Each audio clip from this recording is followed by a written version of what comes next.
actually bothered visiting. But some of them could not believe that such a thing existed. Picnic basket or just on your end?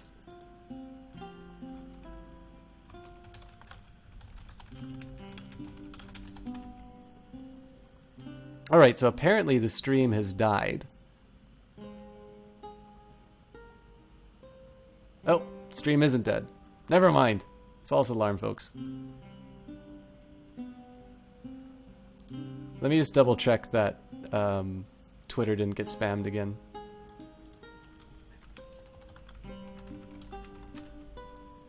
There's probably going to be some drop frames for a little bit just while I make sure I haven't spammed out a second going live message. Lane Zero was having major issues earlier. That makes sense. Ah, damn it. See, this is the one thing I don't like, is that when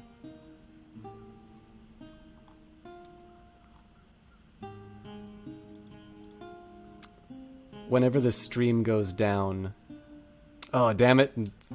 Thank you very much for the retweet, Akadak. I was actually just about to delete that, but no, I'll keep it up now. Yeah, so I'm almost wondering if when I go live I should just turn off the Twitter alert, because I know whenever I have technical problems, it winds up being like 5 of the same message over and over again. Scorching Zeal looks interesting. So this weapon has a fire aura that decreases quickly. Press 1 to restore the fire and burn nearby enemies, and it's holy, so that's a pretty good weapon. Explorer's Helmet, which is kind of neat, and Shield. So these are all pretty interesting items. During combat, every hit you sustain increases your speed and weapon strength. That's tempting, especially because it synergizes well with the fact of having lower health and fewer penalties. But I don't think I'll bite. I will buy more food, though.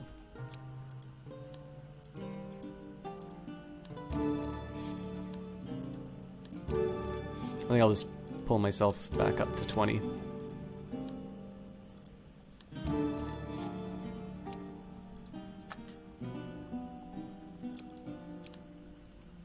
And we'll sell the mercenary contract.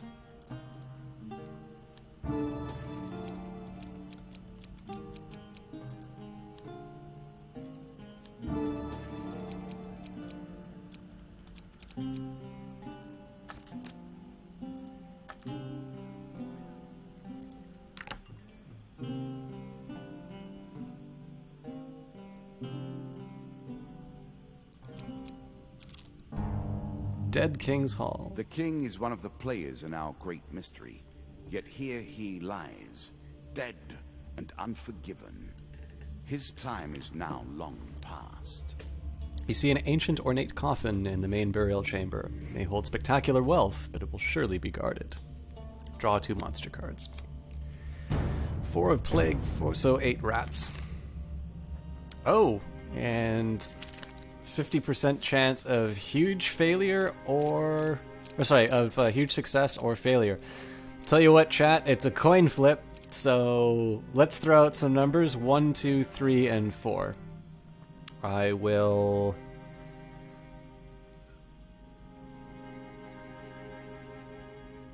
I don't know how long I'll wait, actually, but let's get some people shouting out some numbers. 1 through 4 inclusively, and I will go with the popular vote.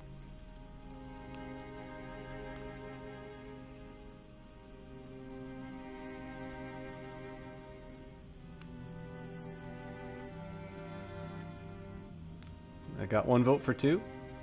Wish you could stay Systemchalk. Alas, bed beckons. Have a fantastic stream, my friend. Take care, chat. Thank you very much, Akadak. Really appreciate your retweet. And hope to see you again soon. Have a good night.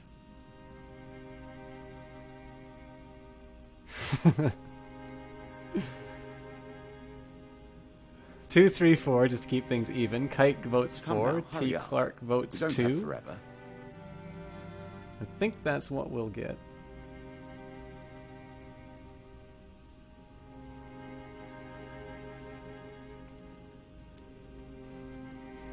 I'm trying to find if there's a way that I can deal with Akadak's trolley suggestion.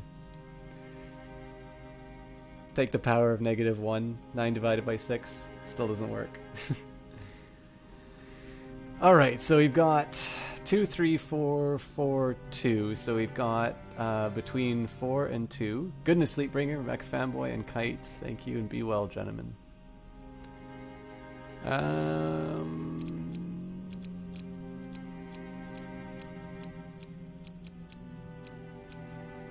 2. Huge success! Actually, both of them were huge successes, though. So thank you, everybody who voted 2 and 4, and I will hunt you down, those who voted otherwise. Hey, Listelia, how's it going? Listelia should get special mention. He is a mod extraordinaire for Seriously Clara, for Jesse Quill, and there's another stream that I usually wind up being in that you're a mod on. Why can't I remember it? Do you mod for Sleepbringer? 6 and 9 are both invisible, yeah.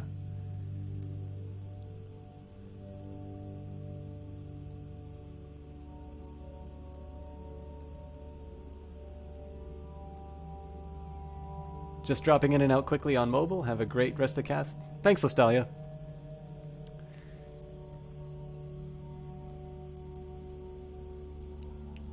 I promise not to tell the boss that you were in here rather than theirs. Oh, okay. Attempt to take them by surprise. Suddenly you leap into the fray, taking one of them down before they can even react, so...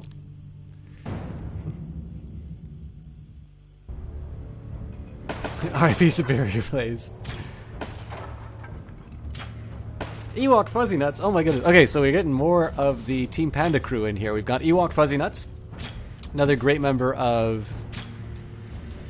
Oh, this is interesting. I've never had traps to worry about before. Wrecked. Ewok Fuzzy Nuts is going to get his due as soon as I finish beating rats to a pulp.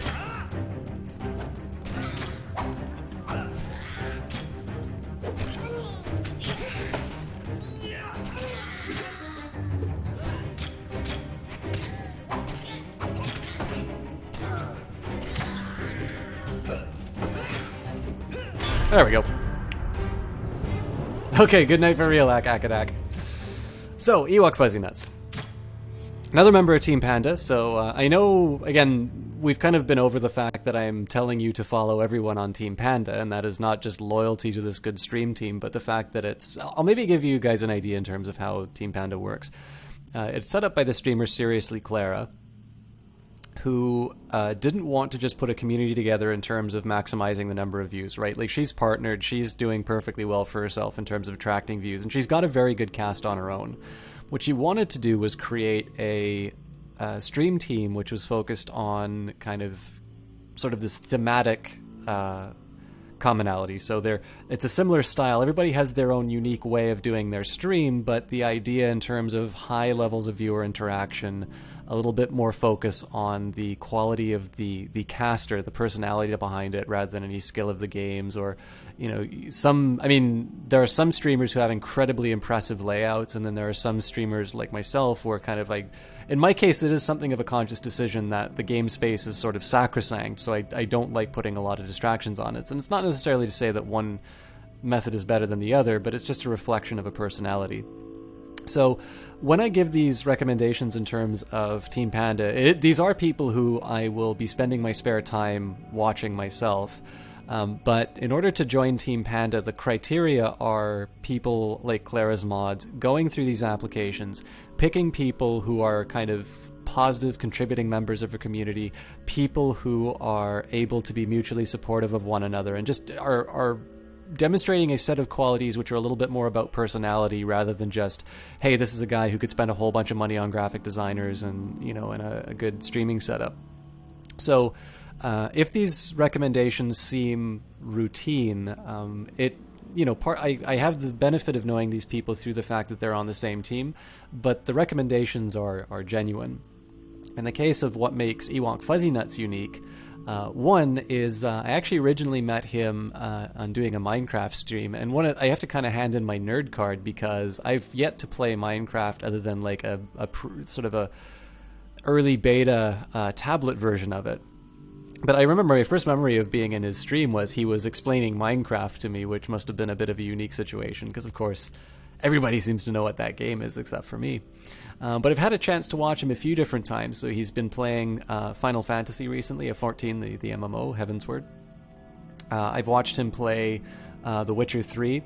He's somebody, again, he's I think whenever I stop by his chat, he always says that I talk more, and that's just because I don't shut up. But what's really interesting about Ewok Fuzzy Nuts, he actually he's very keyed in terms of what makes a particular game work and what it streams well. So in the case of The Witcher 3, he took the cam down and focused a little bit more on presenting the game. And of course, he'd still give commentary, he'd still interact with chat. But then, of course, when he plays another game, he'll have a cam up. There'll still always be the level of interactivity, but he does a very good job of sort of calibrating what is appropriate for each game. So again, he's another very good streamer. Both Sleepbringer and Ewok, I wind up spending a little bit less time in than some of the other members, and I think that's just because of my time there. But as with the other members that I mentioned on Team Panda, somebody who's definitely worth the follow, definitely worth checking out. And again, I do encourage you guys to do the follow because, one, it's a really good way of supporting a streamer in terms of just letting them know your interest. But the biggest thing I've noticed is that whenever I always commit to check the Team Panda team page, but whenever somebody I know is streaming, it's really easy just to click on the follow section. So by having them in the follows, it gives you that reminder to check them out. So I hope you guys get a chance to have the fun that I've had in their chats, because again, these are people that I can definitely stand behind in terms of being the sort of thing that I enjoy watching on Twitch, and I hope that translates into some good times for you folks as well. Oh, according to Twitch Stratus, though, service is disruptive. That would probably be the reasoning for the buffering.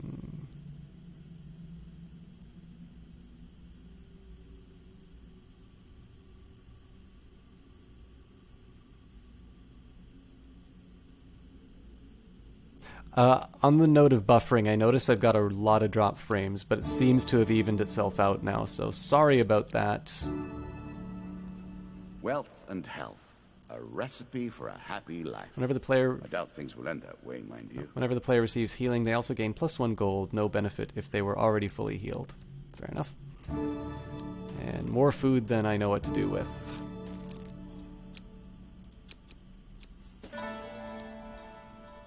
Don't really need to go to the Tinker anymore.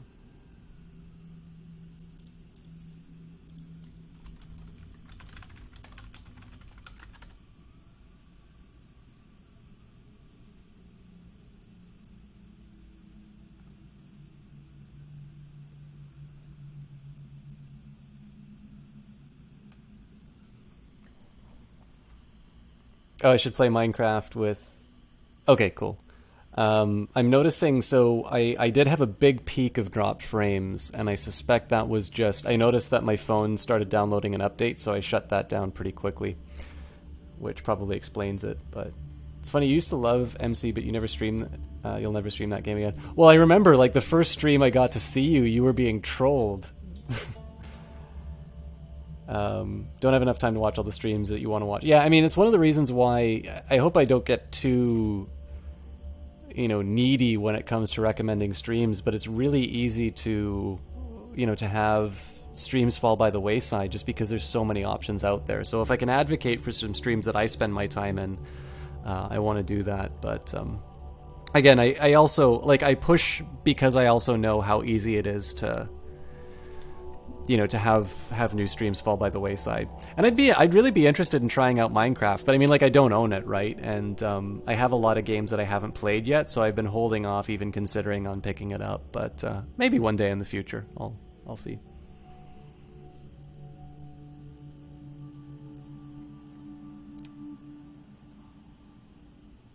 Entire game is the entire thing. There's no real progression or reason to really do anything besides building, and if you're not into building, it gets boring real fast. See, this is, I really like Terraria, but Starbound did nothing for me. I'm sure you'll leave this one in time. You do not seem to have the temperament for friends, even in the animal kingdom. Right then, going out for lunch. Hopefully you'll be back before I'm done streaming, but more often than not, you also get business done during the time, so frowny face. Well, Mecha Fanboy, I definitely appreciate you stopping by. It's nice to see you again. As you mentioned, I think you said this is the first time that you've been back since the raid, so we always appreciate you having in here. I hope you have a good lunch. If you do get some business done, I hope it's productive. I definitely look forward to having you back. If that means having you back later on in the cast, well, we'll probably be playing something different, or if I just get to see you the next time that I'm live. Look forward to it whenever that is. And enjoy the rest of your day if I don't get a chance to say that earlier. I was going to take my break. Oh, it looks like I'm dropping frames again. If you notice that the stream gets a little unwatchable in terms of quality, you guys feel free to mention that in chat. I might just do a reset and see what goes on, but it looks like it's stabilized again. I was going to take a break about half an hour ago, but let's finish off this particular adventure. Do you understand what it is we do now? Or did I rush you through the rules, pushing you into the play before you were prepared? I think I'm going to finish this adventure first, and then I'll take a quick break. Now, I have a little bit of trouble here. So logically, the enemy is going to be at the end of one of these halls, right? The safest route that I could take would be to do these cards, then go back, and then go south here. Now that seems a little bit, dodgy. So when we're talking about probabilities, really what's happening here is if it's a reasonable hypothesis to say that if this is the last level, which there's no guarantee, but let's take that as a condition. It seems very odd to create a scenario generator that's going to put the game-ending condition halfway through the hall, right? I don't really see any reason why it would do that. So it means that it's either going to be here or it's going to be here. So really what I wind up doing, it's a 50-50 chance that I end the run. If I'm choosing if I evenly weight these and it winds up being the boss here, it's a 50-50 chance that the run ends on this side here. Unless I have, I don't have any other information in terms of the distribution of the cards. So what would be smartest to lower the chance that I end this run, I would go through each of these, then head back, then here, if I actually thought that the boss was here. Now, there's no way for me to know. So in this case, I'm just going to take a leap in the dark. It's not necessarily an optimal strategy if I want to visit every location, especially because I've got 30 food. But in this case here, it seems really tedious to move 4 cards in, then go back, then go south, and then go to the end here.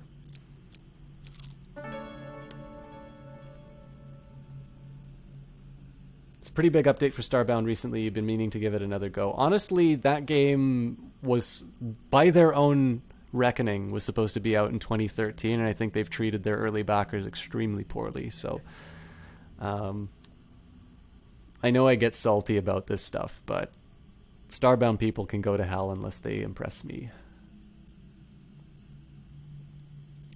In a shady grove off the beaten trail, you find a traveling merchant looking to trade with wandering adventurers. Priests have some skill in tending wounds, but they excel at removing curses, for a price, of course.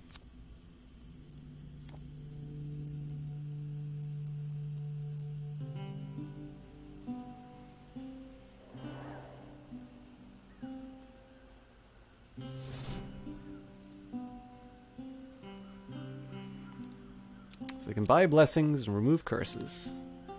Well, in this case, it's only 150, but still not worth it. Any items I can sell? Nope. Really, I've never had more gold or more... never had more gold or more items in a run. So let's see. Any kill made using an axe grants the player 3 health. Cool, but I'm using a hammer. High constitution. Whenever the player eats food, they gain twice the usual healing. Don't really need that because I'm at 100.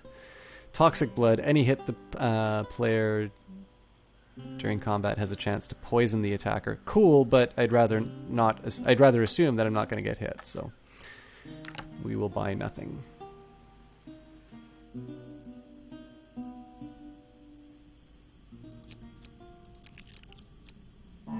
Twisted Canyon. You see a weapon glinting in the sunlight lying next to a skeleton at the bottom of the canyon. The walls of the canyon are covered in thick vines, perfect for climbing. See, in one sense, I can just leave it because I'm happy with my hammer. I think I will. You leave the ravine. Local peasant. Hungry mouths. War leaves nothing else. There's a token in it for you if you win. While crossing a forest clearing, you meet a peasant woman. Greetings, stranger. The winter has been hard on my family this year. In the forest behind her, you sense movement. In exchange for some food, I will tell you everything I know about these lands.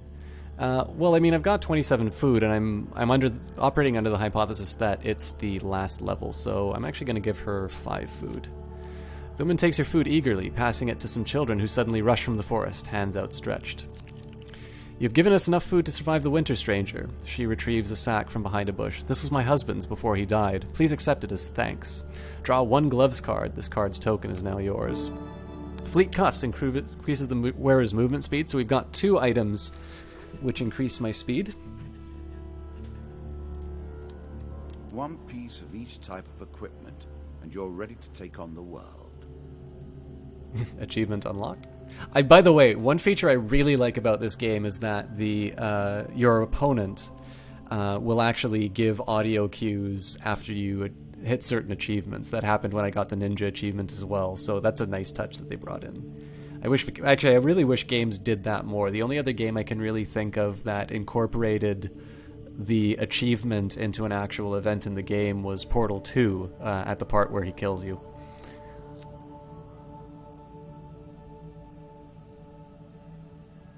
Never hear about these things. I stay away from investing in games generally. I am very much inclined to take that. I mean, again, I don't do it dogmatically. I think Harebrained Schemes is a good example of doing it correctly. And another example would be... So it looks like this actually isn't the end of the map. So it's just as well that I didn't wind up wasting a bunch of food. So while the children eat, the woman speaks at length about what she has seen and heard recently. Yeah, I get a token. Man, I'm going to be really mad if I lose because I've got so many tokens that I can unlock. Just wiped in a dungeon? Oh, for Final Fantasy. Yeah, I mean... So, like, even In Exile Entertainment, who brought Wasteland 2, which is something I picked up in the Steam sale, and, like, they were late in delivering that, and they did actually make their second game before the first one was complete, but they were upfront about why they were doing that. They were saying, it's like, listen, we've got a bunch of people who would otherwise let go. We're interested in making another game, so this is why we are asking for money for our next project. So I think that's the right way to go about it, is just be honest with what you're doing to your audience and your potential investors. But I don't, like, you know, we've talked about this a lot on this stream. A treasure chest. What more iconic emblem of success could we imagine? And certainly this is a topic that comes up quite a bit in other channels and in just general discussion about games, but there's obviously a lot of early access or kickstarted games which are not treating their consumers very well. And there's definitely a side where you need to say, buyer beware. It's kind of your responsibility to check into these developers. But with that in mind, I definitely think that the playing field is tilted a little bit towards rewarding people who shouldn't be rewarded. Honestly, the best answer I've been able to come up with is just give the promise of payment once they deliver the finished product, so they can borrow against the financing that they get. So, like, if you imagine something like DayZ, right, which for all intents and purposes people thought was abandoned, and I mean they're talking about how they're continuing to develop the game, but definitely it is not the original people working on that project. So it has been called the game of eternity that we play. I didn't think that meant you'd take forever to make a decision, mind. Consider the difference between if you said it's like, okay, so the money that you earn in early access is not actually something that goes directly into your account, but you know you'll get this money when you give a full release. So you can borrow against it, but you don't get it until you deliver the finished product. This means that there's no longer this perpetual development cycle where you have no idea where the game's going to get released. If they're borrowing money against it, the bank is eventually going to want that money back, and they've borrowed the game. You know, they're borrowing against this money that they've come from early access. So at this point, either what they're doing is legitimately improving the game, and at that point, you know, there's a certain amount of goodwill. The money still comes in, so again, they're going to be able to manage the finances a little bit better. Or alternatively, they say it's like, okay, you know what, we messed up. We didn't come up with things on time. We're going to have to release the game, and at that point, people can judge it on its merits. I can't really think of an example where a game has gone into this perpetual development cycle and has come out being, it's like, oh, I'm really glad they spent this extra time that nobody had ever predicted on it. The game was really better for that. Like, usually it's just, it winds up, you know, taking longer than expected, and the game is a big disappointment. But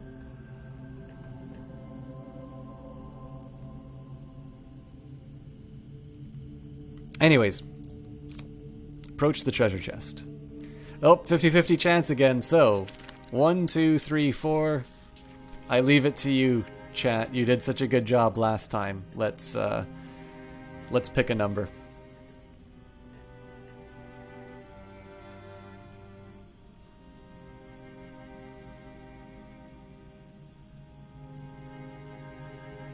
While everybody's picking the number 1 through 4 inclusively, I will read chat. Sleepbringer.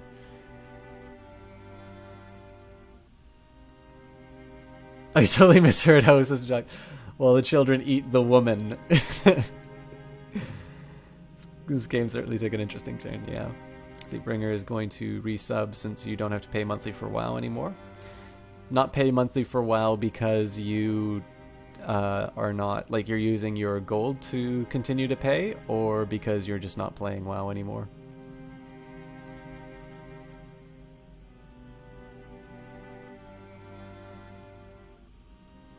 For eons I have waited for an appropriate player. It seems there are more eons ahead. Oh, nobody's biting on the numbers? Oh, wow. I'm actually just getting an idea of how late. Okay, tell you what. I'm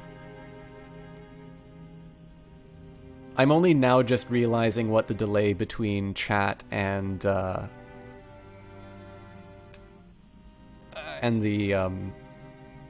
stream is. I suspect it's probably because of the drop frames and the buffering. So this particular word is coming to you at 10:29 p.m. my time.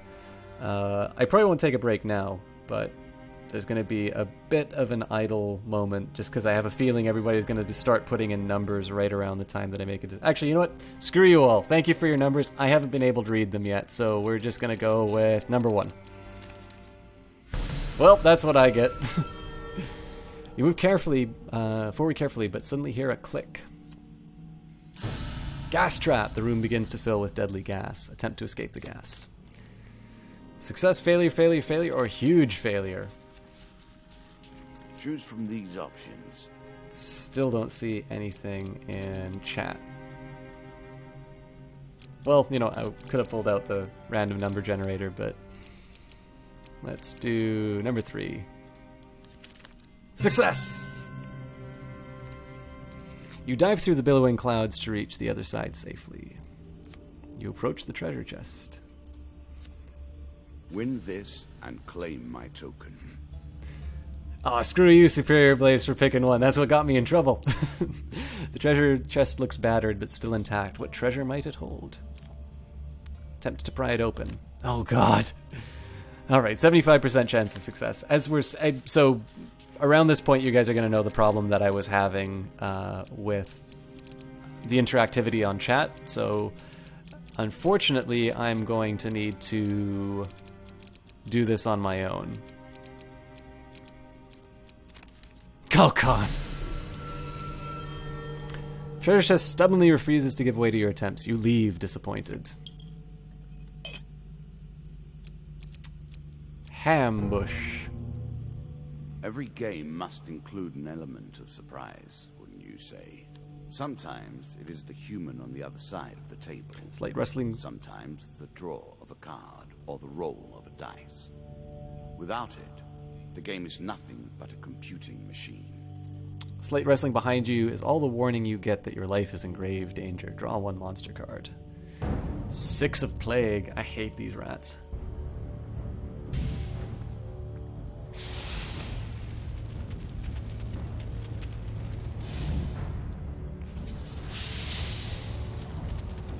Dungeons are definitely getting quite a bit more interesting in here. I can't really remember having a lot of traps that I need to contend with, but obviously my movement is going to be constrained.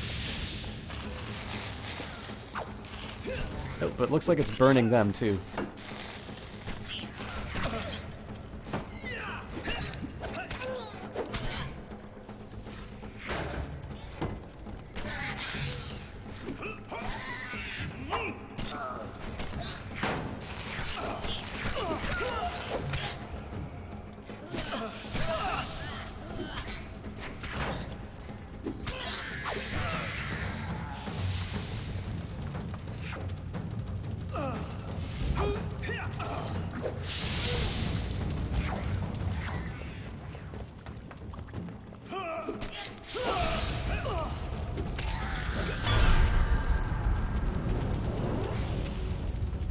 Yeah, I don't even think the delay is I don't even know if the delay is being caused by the refresh. I have a suspicion that Twitch has actually done this because of my drop frames problems.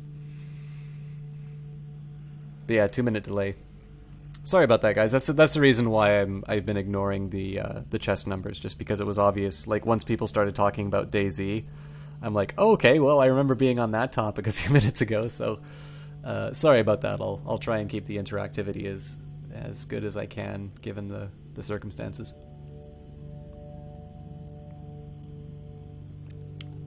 While searching the area for anything worth salvaging, you realize that one of your opponents is only pretending to be dead.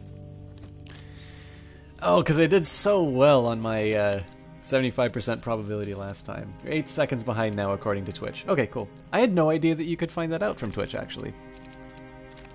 God damn it! Taken by surprise, you are knocked to the ground. When you recover, you find yourself alone with the dead. Roaming ever forward, hunting for the truth. Forest escape. Your path forwards will take you into the forest. You've discovered the exit to the area. Take the forest path. On this floor, the King of Dust waits for you. He is prepared. Are you? So a similar situation to what we had last time. It's nice that the game actually lets you know about... I'll remember that for next time, that it lets you know when you're on the final floor. Again, 50-50 chance that I'm going to be able to explore everything. Traveling Jeweler. In a shady grove off the beaten trail, you find a traveling merchant looking to trade with wandering adventurers. There's probably nothing that I really need here, but let's take a look.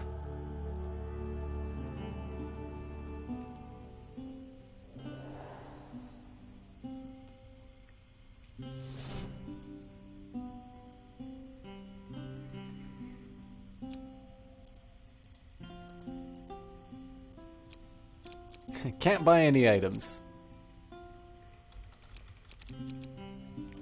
Don't want to sell any items. And if I buy food, I am an idiot.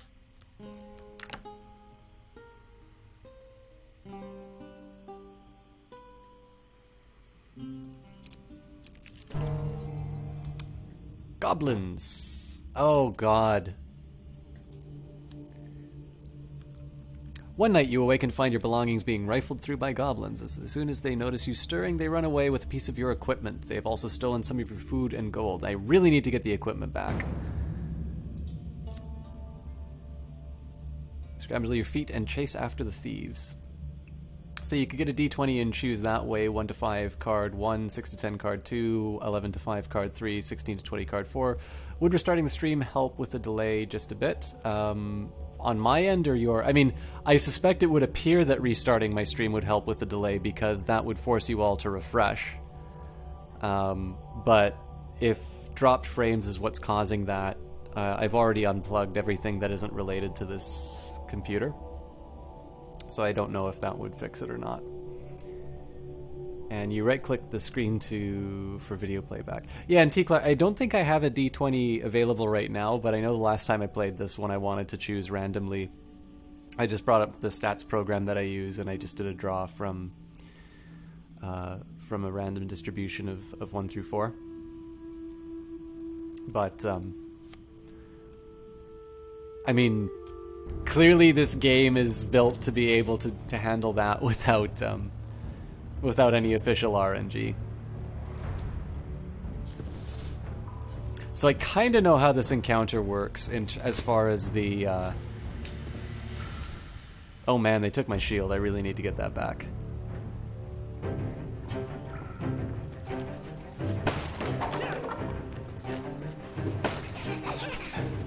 So I'm beating the crap out of this guy till I get my shield back.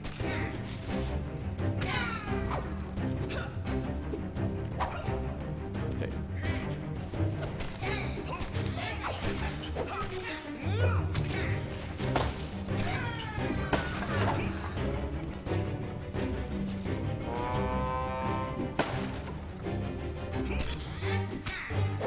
So as long as I don't miss this guy...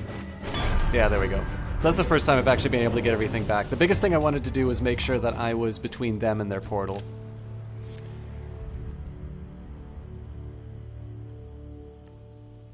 Goblin threat dealt with. You continue on your way. So it looks like I still lost gold there. Let me just make sure that I've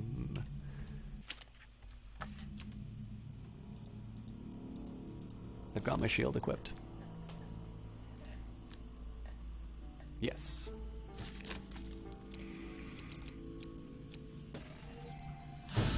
Mage's Tower. The mages of... The very apotheosis of intellect. Magicians. I cannot fault your choice, though I wonder how you will fare against such tactics. The mages of Koron are the last human magic users. They are worshipped and feared in equal measure. They hide away in their towers, which they build ever upwards to grow closer to the gods they hope to usurp. A challenge for you, and a token if you succeed. You approach a tall spire that shines with magical energy. Enter the tower. As soon as your hand touches the cold iron doors, the mages are alerted to your presence.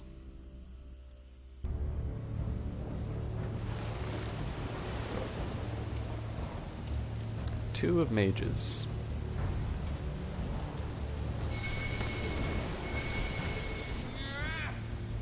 Alright, Poindexter, let's see what you're made of.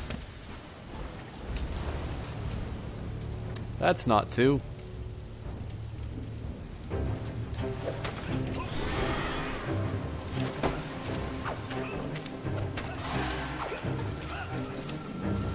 Okay, so they're they have different levels of immunity. This is a really neat encounter, actually.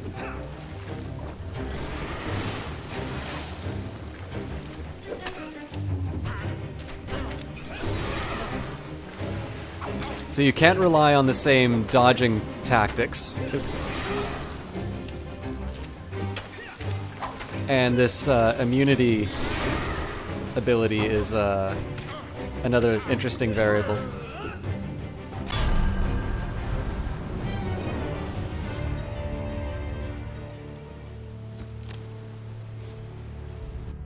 So not the cleanest combat, but that's a neat one, actually.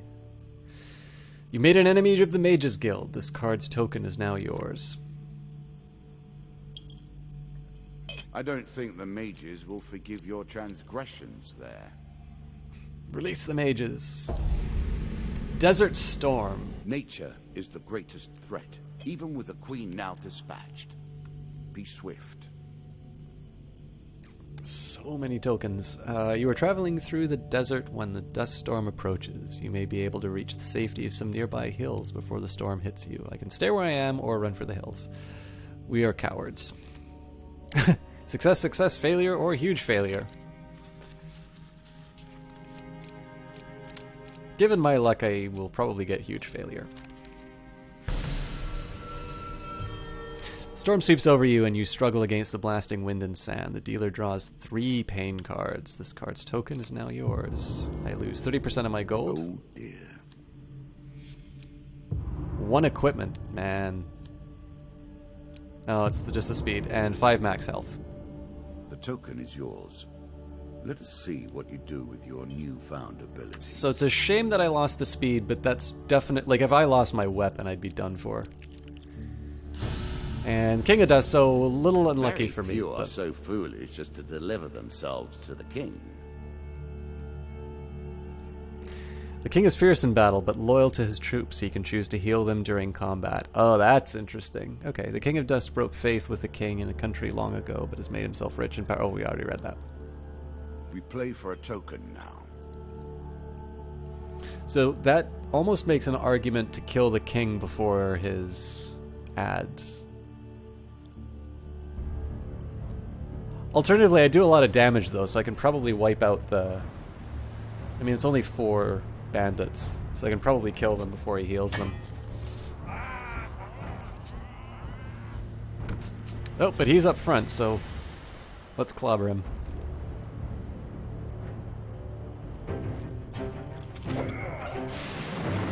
Whoa!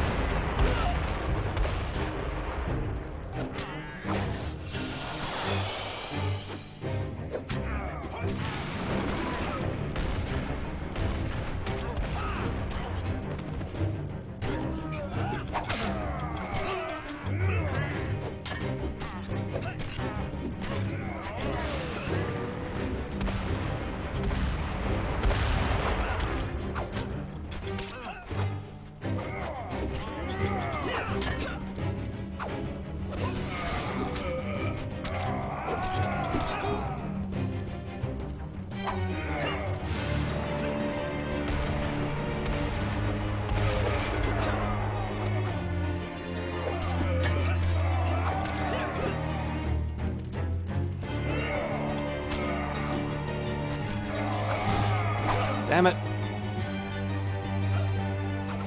Definitely got a healthy amount of damage. There we go.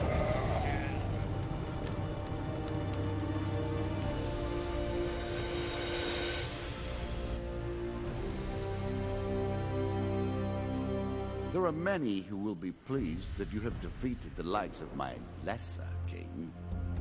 As for me, I think you have but proven that I must defeat you entirely. A set of new trinkets for you. You will need them, and more. For diving into the river, you receive the Ring of Survival. Your meeting with Carlo of the Landlocked Lubber gives you this card, Smuggler's Wharf.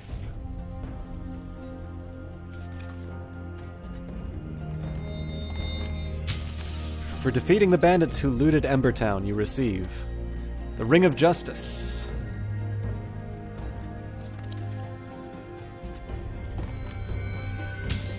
For surviving the arenas in the town of Stygiel, you receive draw 2, select 1 to keep. This is for from the armory. Loan, Noble Trader, and a Wife's Fury.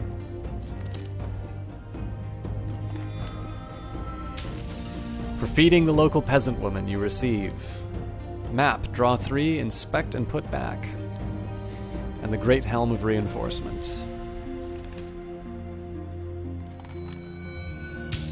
For defeating the mages of the tower, you receive these cards. Gain 20 gold, Mage Gloves, Mage's Mask, Battle at Brookstop, or Brooktop, and The Apprentice. For surviving a desert storm, you receive Lost in the Desert. And finally, as a reward for defeating my Bandit King, you receive these new cards. Feathered Ice, Life's Limb, the Jack of Scales, Hero's Remains, Stranger in the Shadows, and Old Graveyard. Come once more to the game.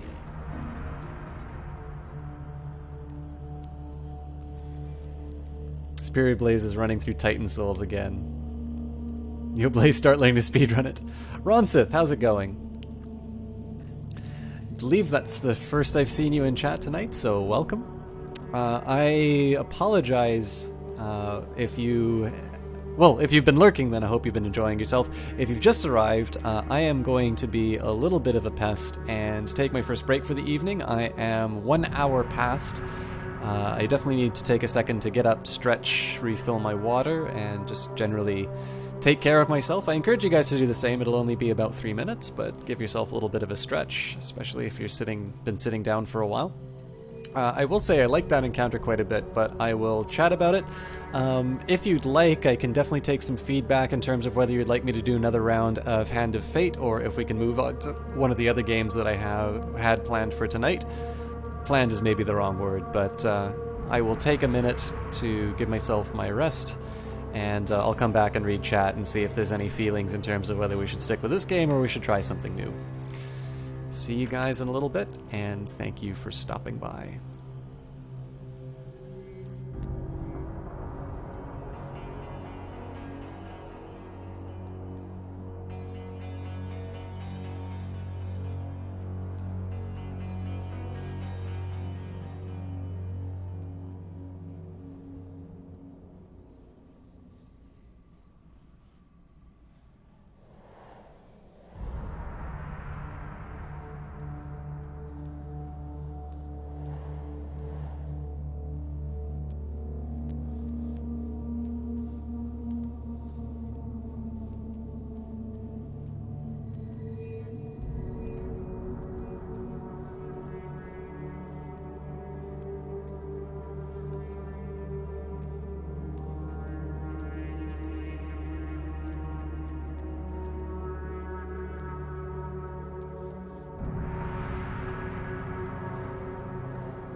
All right, Ronseth, while I was on my break, I saw the follow notice come up, so thank you very much for that support, and I'm actually noticing, so again, the delay is pretty substantial on this stream, I apologize for that, but it's looking like anybody who's expressed a preference as far as the game is concerned has been Hand of Fate. Oh, Superior Blaze is coming in, okay with moving to another game, but don't mind sticking with this game. I think what I will do is I'll do at least one more round of Hand of Fate. I mean, I really like it. I was going to say what I liked about that last encounter. The more I wonder. It, like, that was a difficulty curve that it felt right. I think some of the earlier rounds were maybe a little bit too easy, but now there's something of a credible threat. Definitely some of the moves that the enemies are using on you, you can't just rely on having a cheap dodge out of the way or something like that. Like, I definitely need to think a little bit more in these encounters. the resource management, getting the loot, just all of the different things that are going on inside of this game felt present. So, and then, I mean, it's obviously really rewarding to just have so many tokens and to unload that and see what's going on. So, happy to do that. And I'm so bad at pronouncing names. Mithra Chimera. I vote Hand of Fate 2. It's a fun game. Welcome to the stream yourself. I hope you didn't arrive just when I went on break. If you did, I apologize. I only do about 3 minutes or so every hour or so, and I hit the 2-hour mark. So I'm even more encouraged to do another round of this, because if we succeed on this round, then we get an item, I believe. So that's some built-in progression into the game. You don't sleep well, and this is relaxing to watch, so you're all for it. Haven't played, but you've been wanting to. Yeah, actually, I should mention this too. So we've got a couple of people who started playing this. I picked this up as part of the Steam sale. I was on the fence about it, to be completely honest. But I saw a friend of mine had bought it. So, and I asked him his opinion. I was like, what do you think? And he says, it's honestly the most fun I've probably had out of all the games that I bought this sale. So I'm like, well, thanks, jackass. I'm going to wind up spending money. But it was worth it. Like, I agree with you completely, Ronsith. It's a lot of fun. I think the nice thing about it is that it has just enough diversity to keep it fresh, but it's still a very simple game. And it's a neat take on just kind of the probabilistic nature of given of a given card game. So, we were talking a little bit earlier about, you have something like Magic the Gathering where, there's a high degree of complexity because there's I don't believe there's an upper limit in terms of the deck size. I don't play it that often. I know the computer game, like, they give you fixed decks, but obviously if you play it live, you sort of build your... Take your time if you like. I've waited long enough. That impatient dealer. You build your deck. If you don't put enough land in, then you're not going to be able to cast anything. If you put too much land in, then you're not actually going to be able to use any of your items, and you try and build up these combinations. Hearthstone is a little bit simpler because it puts a cap on the number of cards that you can take. And it does have a fixed deck size, so you build it around the combinations a little bit more. They definitely made it a bit simpler to construct a deck, but again, you still... Like, you could come up with a beautiful 5-card combo, but how realistic is it to think that you're going to get all of those 5 cards when you need them? So the neat take that this game has done is that if you want to build up your deck, you don't build a combo in the sense of saying, it's like, okay, I'm going to have 5 awesome cards that I can drop on somebody, but you can say, it's like, okay, I want to stack my deck with a lot of holy items because I think I'm going to come up against some skeletons or something like that. So, and then, of course, the decisions that you make in terms of the directions that you go, or the fact that, in the case here, the Jack of Scales has got 2 Deadsman Gorges and 2 supplies.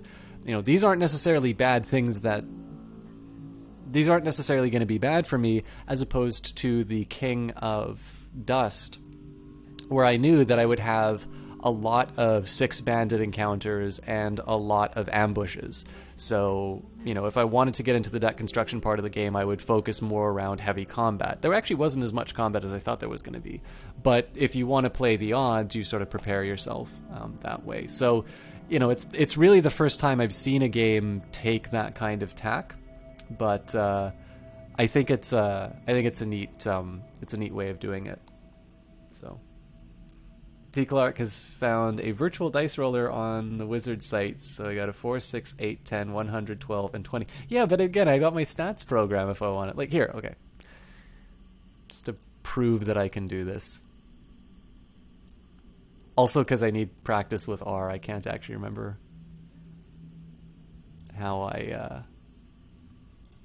So I think it's...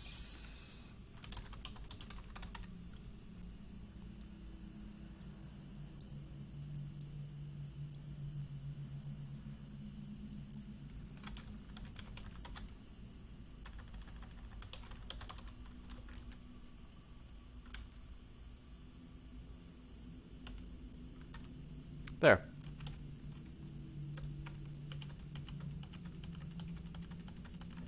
There's my 1 through 4 random number generator.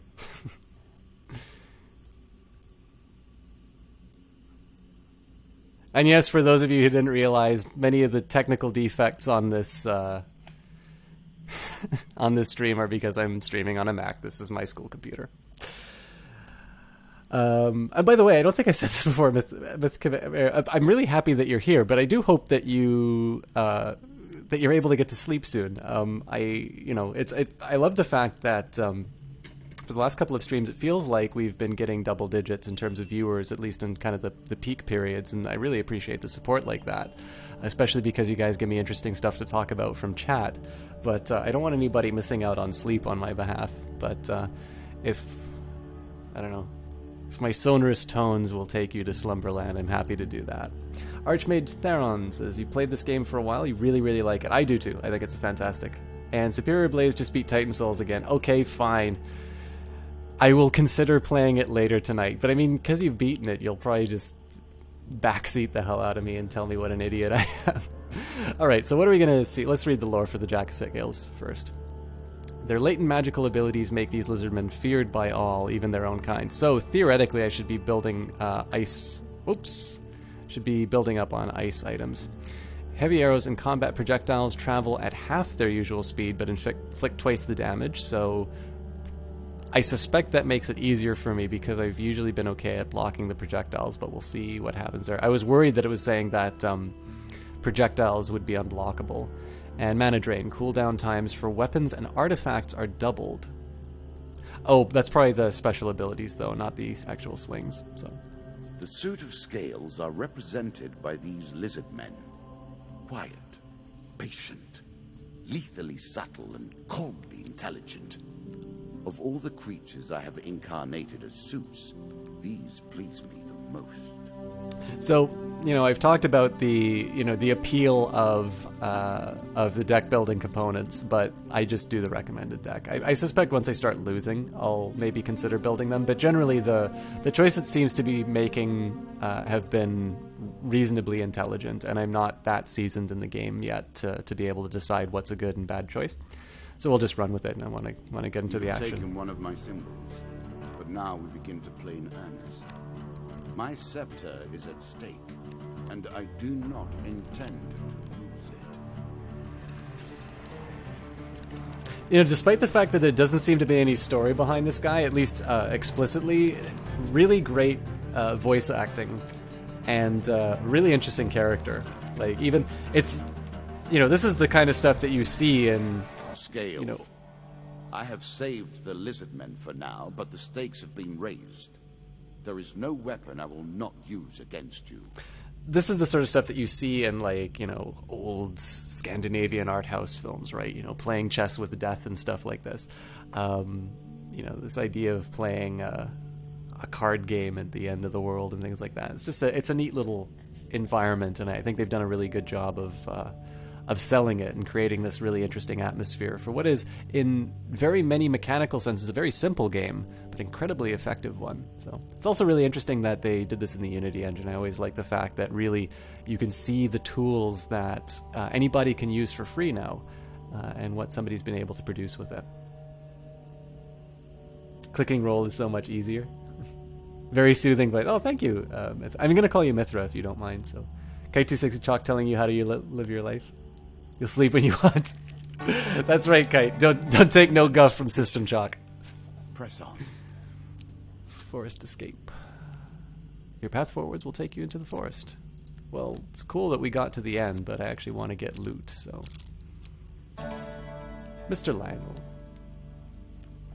While enjoying your evening meal at the local tavern, a strange old man takes a seat next to yours. He taps your shoulder quite painfully with his wooden staff to get your attention, and you notice that he appears to be a goblin, poorly disguised as a human. His wizened face grins at you with a hint of madness. My name is Mr. Lionel. If you give me what I need, boy, I will conjure up my heart's desire with this wizarding wand of my own creation. I'm sure you saw the Endless mode. That's fun, too. It's most certainly a different game, and they just recently added some cool scenarios you can play. Archmage Theron, on this point, actually, I avoided the Endless mode just because, I had stuff to do on the individual encounters, but would you mind giving me a quick, a one-liner in terms of what that mode is like? It looks interesting, I just don't know what's involved in it.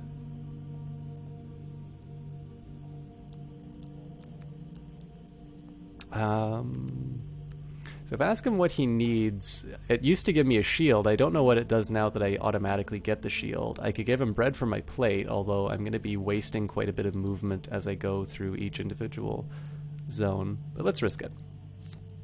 He considers the bread seriously before placing it carefully in his coat pocket, seemingly satisfied.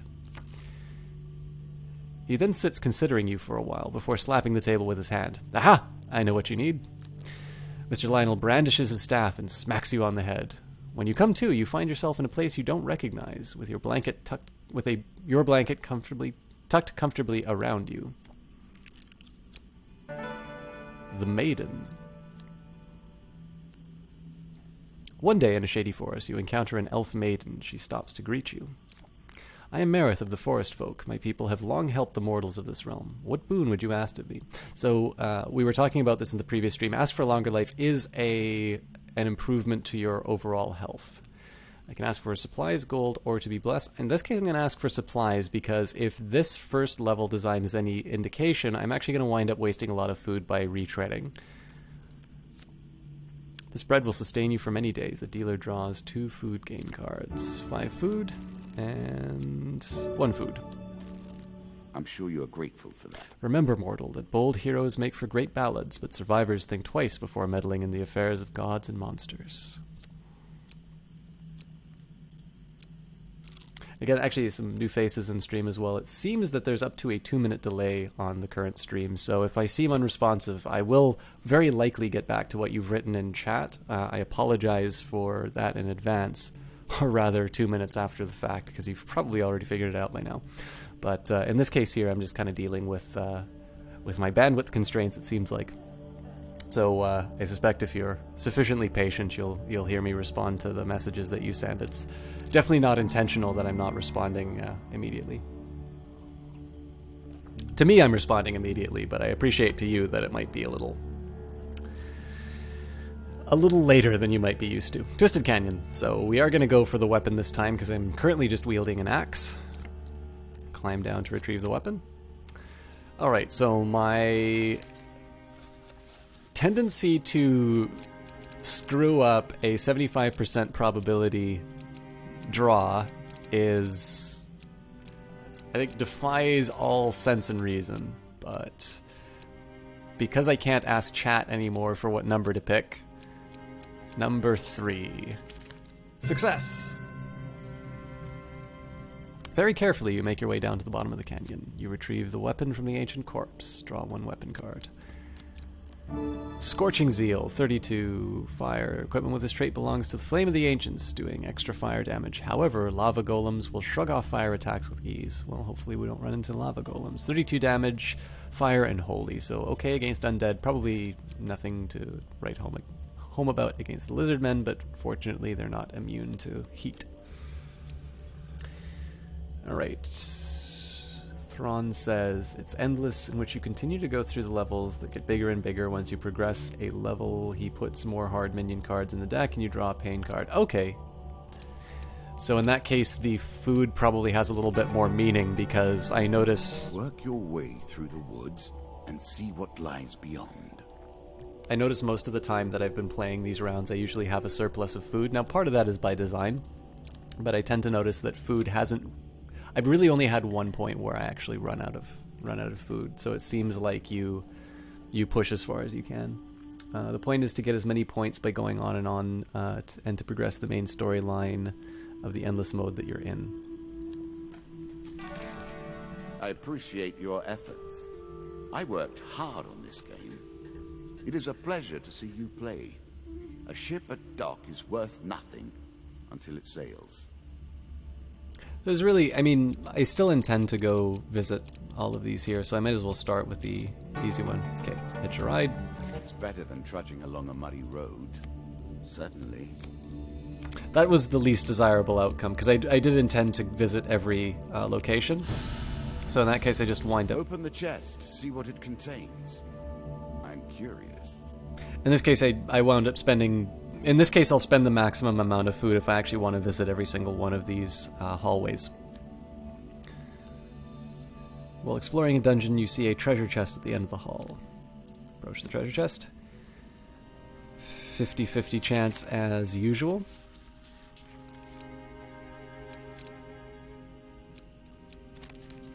Of course. You move forward carefully and suddenly hear a click. Attempt to escape the gas.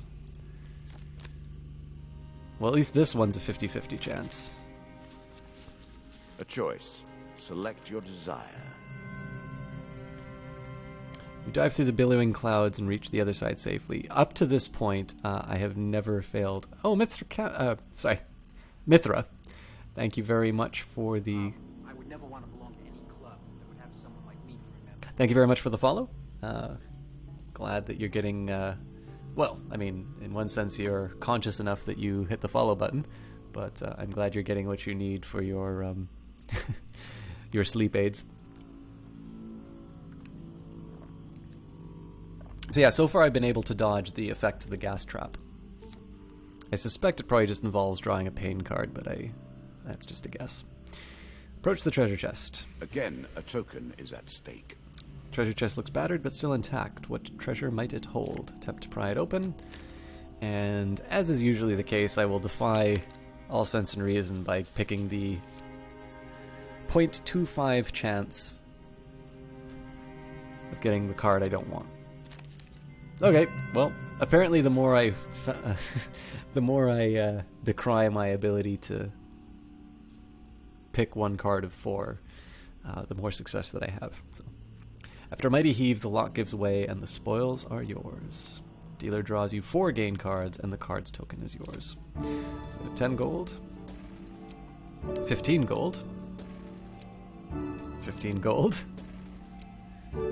3 gold.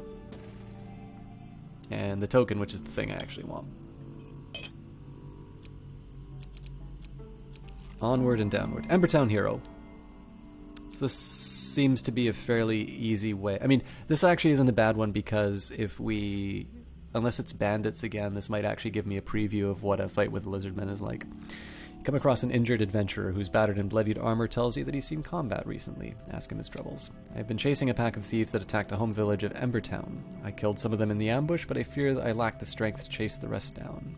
If you have any honor, you will find those jackals and make them pay.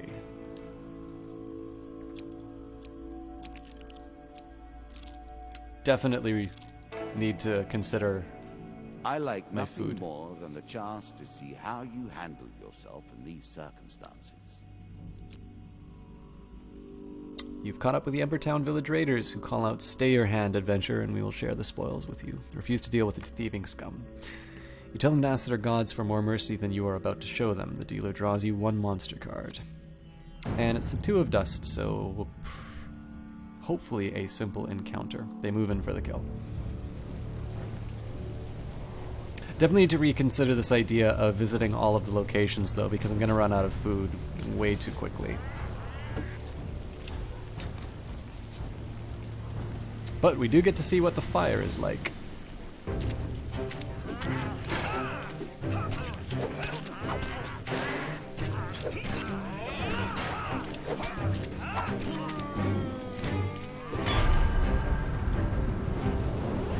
So one extraneous hit there, but otherwise it's two bandits is not exactly the hardest encounter you're going to run into in this game. You carefully turn out the thieves' pockets. The dealer draws you 2 gain cards. More gold, not exactly what I wanted. 3 food, what I did want. Traveling mage. In a shady grove off the beaten trail, you find a traveling merchant looking to trade with wandering adventurers. Mages sell only specific items they've discovered in faraway lands. Their prices can be high, but they also pay well for anything that catches their interest. Greetings, wise traveler. I have much to offer you. Yeah, Ronseth, that was a... Well, I mean, this is a while back now, but that was definitely a very healthy amount of gold that I wound up picking up. I suspect what I'm going to wind up doing here is... I'll take a look at the items, but I think it's probably better for me to spend this gold on food. But... lizardmen take double damage from the player's attacks. That is definitely one that I'm going to want. Press 2 to attack faster with each successful strike. The longer your combo, the more explosive the reaction. That's tempting. Plunder's Cap, when you draw supplies, instead draw 2 and pick 1. So that's not bad for this food problem that I'm having, but I can also solve the food problem by just being a little bit wiser with my movement. Dragon Ring, while all dragon relics are equipped, receive 50% max health and full healing after every combat. Cool, but I have no idea what all dragon relics means. That seems like I'd be spending 33 on something that I may not actually get the benefit from. So Hearn's Antlers, obviously not everything I go after is going to be Lizardman, but it's 22 gold, and the end boss is almost certainly going to have... Let the Lizardmen beware. End boss is certainly going to have Lizardmen in there, so this is an investment. Alchemical Silver is also really tempting, but it's not going to leave me a lot of gold for food, so I'm going to hold off on that. I don't think there's anything that I want to sell at this point. I'm actually not going to sell my axe at this point because 5 isn't that much gold, and if I run into goblins that steal my weapon, then I'm in big trouble. So we'll buy some food. Kind of wish that they had a little bit more, but... Oh, you know what? 6 gold for 1 food isn't actually that good of a deal, so let's back off. Treasure chest only gives gold. Yeah, well, I guess that makes sense. Like, nobody's going to put food in a treasure chest, so... Now, normally I would actually check to see if visiting the adventurer is... gives me what I need, but I really can't afford to waste any more food. So in this case, I'm just going to exit. A horse is a fine companion. I'm sure you'll leave this one in time. You do not seem to have the temperament. And yeah, Thrawn, it's funny that you mentioned that. Even in the animal kingdom. It's funny you mentioned typing because at the very beginning of the at the very beginning of the cast, we were talking about autocorrect and how it seems to cause me more problems than What brings you to play the game? Solves. So I know you will not tell me. Like all the rest, you are silent. Oh, Thrawn, you just told me to get the Plunder Cap, but I'm reading this long after I I'm reading this long after you wrote that. Sorry. Alright, in a shady grove off the beaten trail, you find a traveling merchant looking to trade with wandering adventurers. In this case, I'm probably going to be able to get some more food.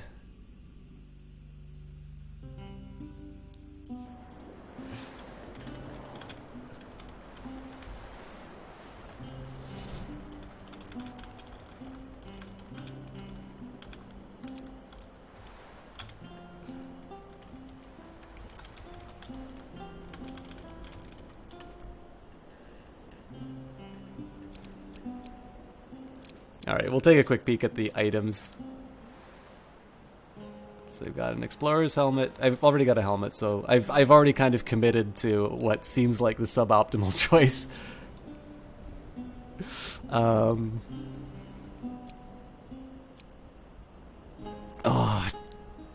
See, apparently lizardmen are supposed to be weak to ice, so it's really tempting to buy this item, but I've already got a perfectly serviceable weapon. Healer's Ring is also tempting, but for 15 gold to increase my healing, actually... A tool used by those who made life better for others, now in your hands. Such a waste. Yes. All the food.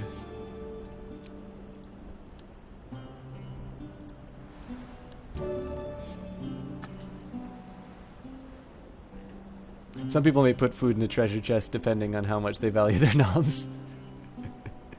Yeah, I was going to say Clara, host of Team Panda, which you can see in the title above. She almost certainly would put her noms in a treasure chest. Although I suspect she would also be a boss, which is too much for me to beat at this level, if I were to take any of her food. Loan, okay, we get to see what this does. The root of all troubles. In a busy market town, you are approached by a shopkeeper on the verge of losing his store. If you lend me the gold I need to save my store, I will repay you one day with interest. Well, I guess I shouldn't have spent all that money. Decline. The shopkeeper sighs, as then I fear it will be the arena for me when I cannot pay my debts.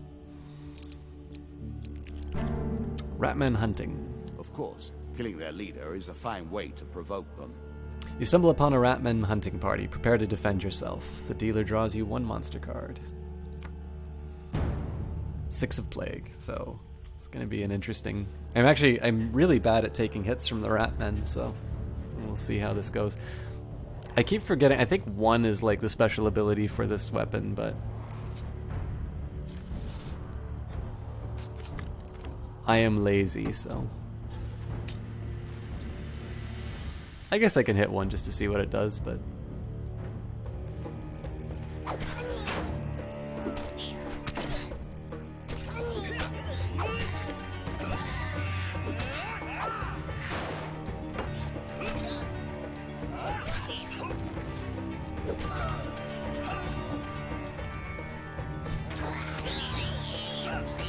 Okay, and there's apparently a trap in the forest.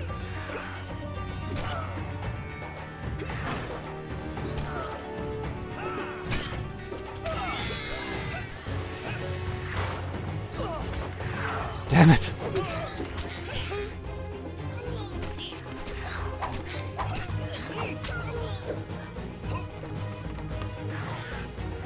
Oh wow, this level's actually a lot bigger than I thought it was.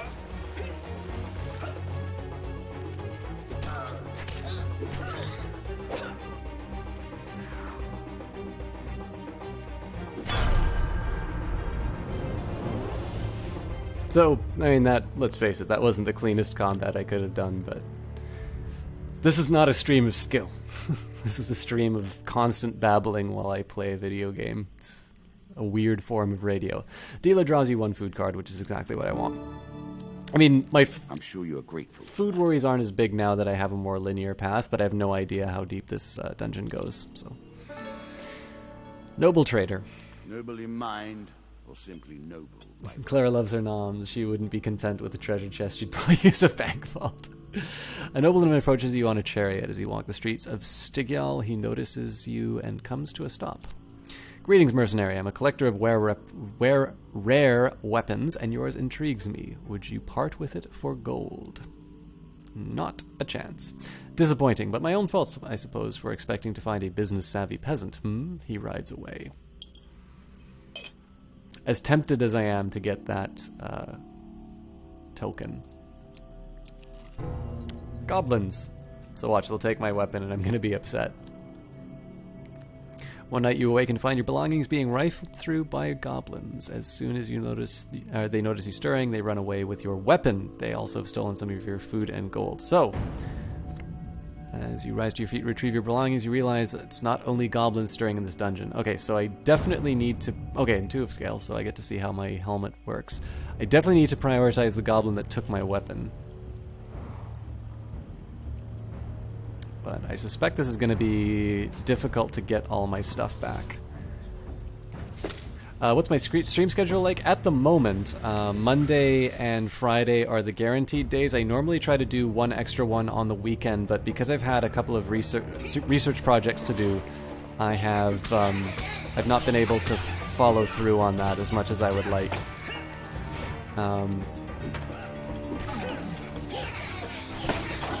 Give me my weapon back.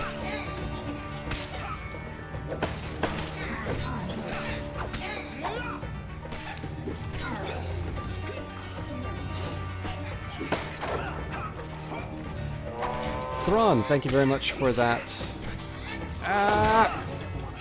Thank you very much for the follow. I'm obviously a little occupied. I think that's my weapon that just went away.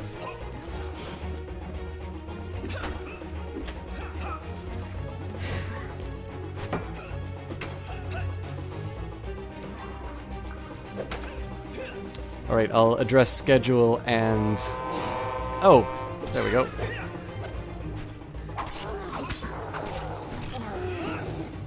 So at least I got my weapon back.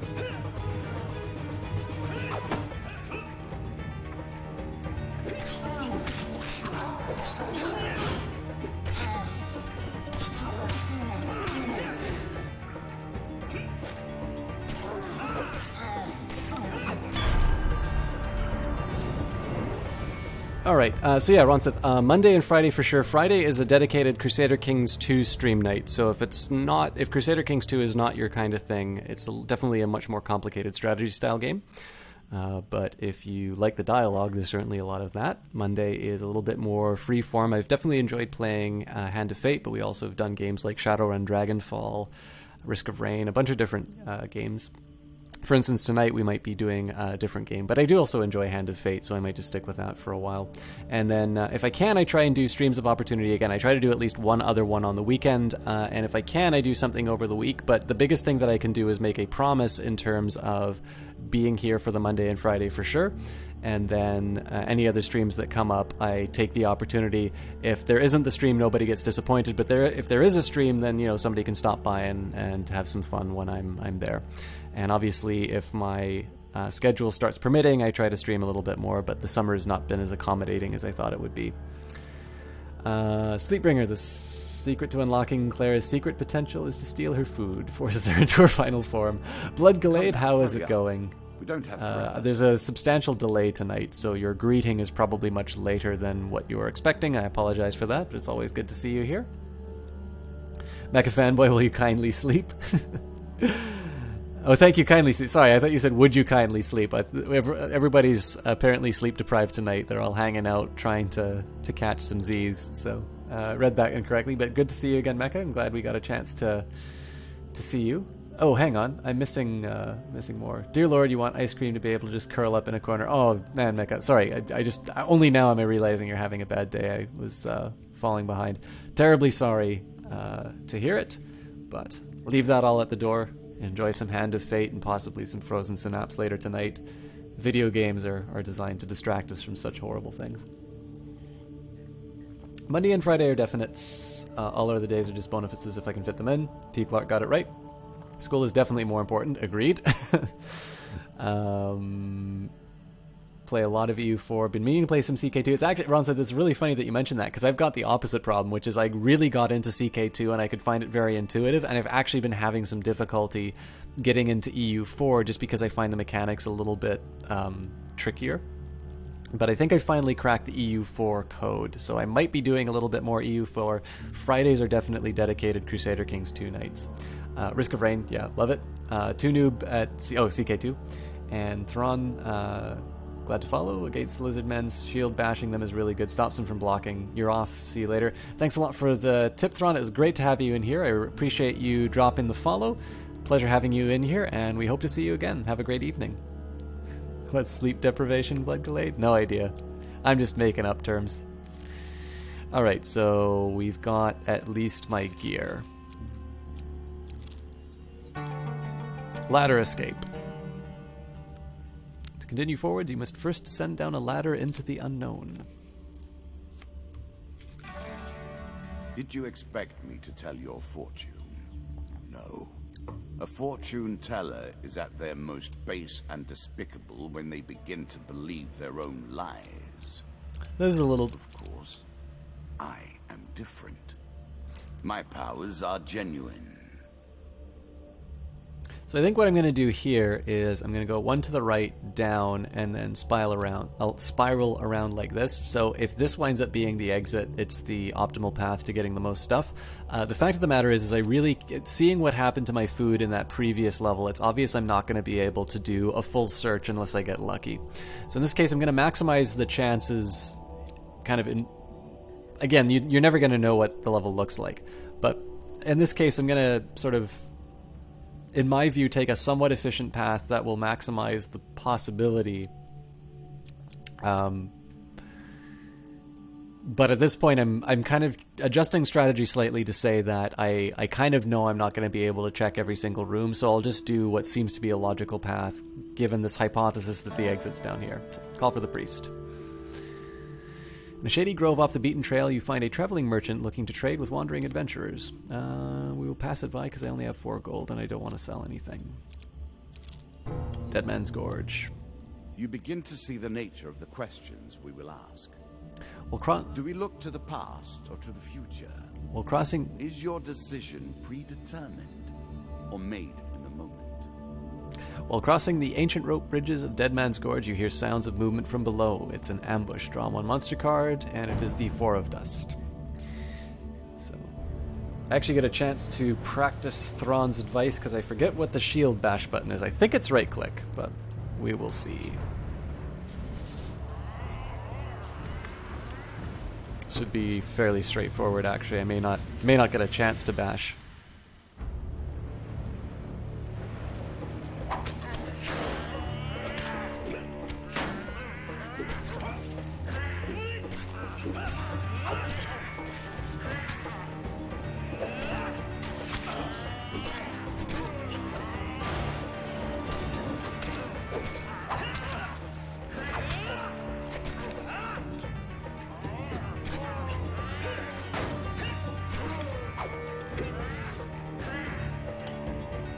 Yeah, that is a steel bash.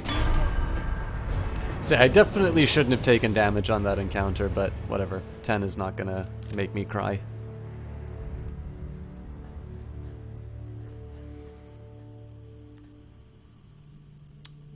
You recover what you can from the dead. Dealer draws you 2 game cards. So, 15 health.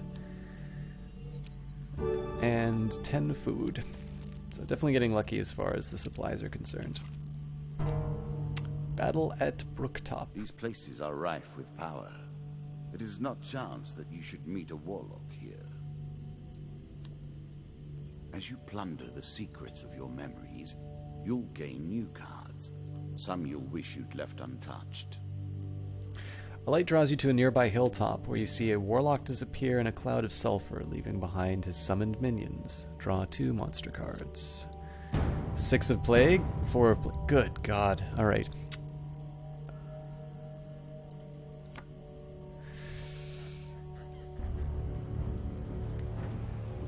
I just don't want to take a lot of damage.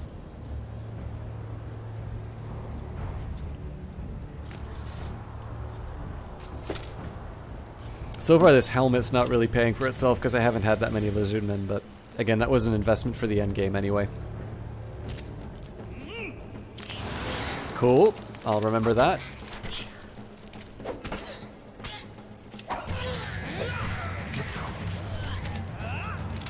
Ah, damn it. I should have watched for that trap.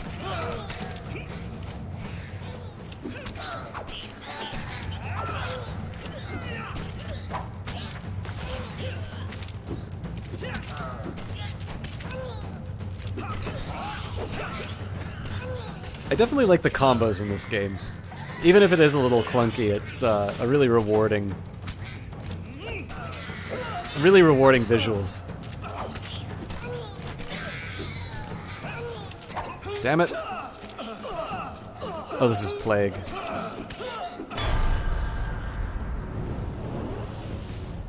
I was wondering why I was taking so much damage.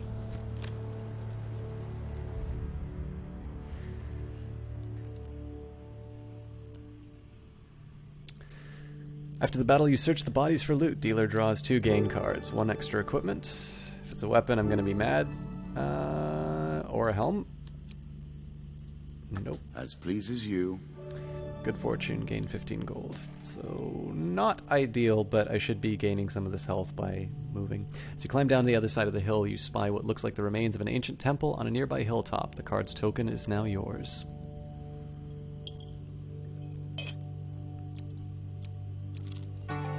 Hitch a ride. It's better than trudging along a muddy road. Certainly. You found a friendly trader willing to let you ride on his wagon. So what I'm going to do here, because there's only a 1 unit difference, I'm actually going to turn back. I'm going to go north and then I'm going to go south. That's going to allow me to heal up a little bit. And again, if it's not too horrible, if this encounter is not too horrible, I should be good. If I take a lot of damage, then it's a poor decision. But again, you can't know what it is. In this case, the food expenditure is going to be worth it. Helmet has antlers, which makes it totally worth the investment. Yeah, it's pure style points. Culling the Ratmen. Our lives are often lived thus, are they not? Pushed back and forth by the whims of nobility or power. All the lands in the kingdom are being overrun with Ratmen. Merchants in my lands are attacked on the road, as are any travelers such as yourself. My guards are needed here with me, but if I had just 50 gold, I would hire a mercenary army to find their nests and call their numbers. Refuse. Can't I just go kill them myself? I understand that contributing to the common good may be unfamiliar to your sort, but I urge you to return immediately if you change your mind. Well, it'd be nice to get that token, but I don't have 50 gold. So in that case, that was just a pure healing run. Is a fine companion. I'm sure you'll leave this one in time. You do not seem to have the temperament for friends, even in the animal kingdom. Catch a ride. The lizard men are nothing if not patient. He waits for you. So does that imply that I'm facing the king now? This is definitely a tricky one as far as food goes. So I think what I should do is I should pick either north or south, go around, then go up the middle.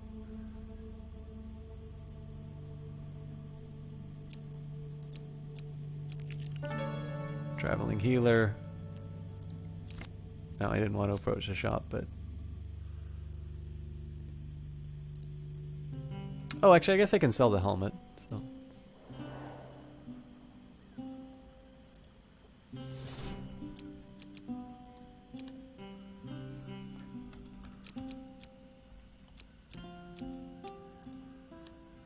For a whole 9 gold. I like that helmet. Like, I think movement speed actually means quite a bit in a game like this. But I kind of already committed to the strategy that employs that helmet, so...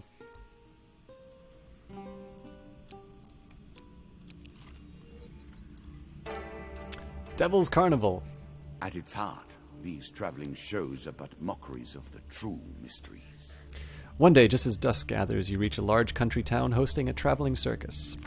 Strange sights and stranger smells confront you as you begin to wander between the tents and stalls that were once brightly colored, but are now faded and stained with dust.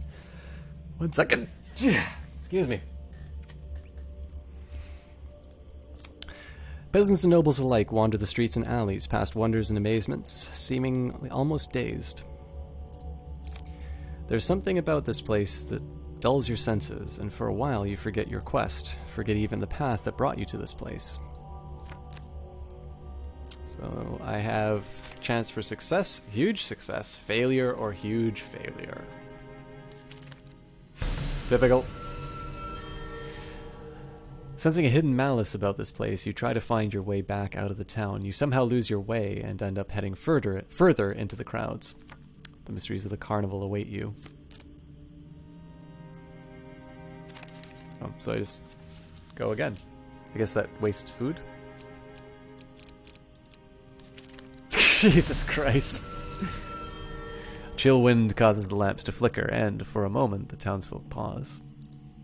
Then music begins, and the merrymaking resumes.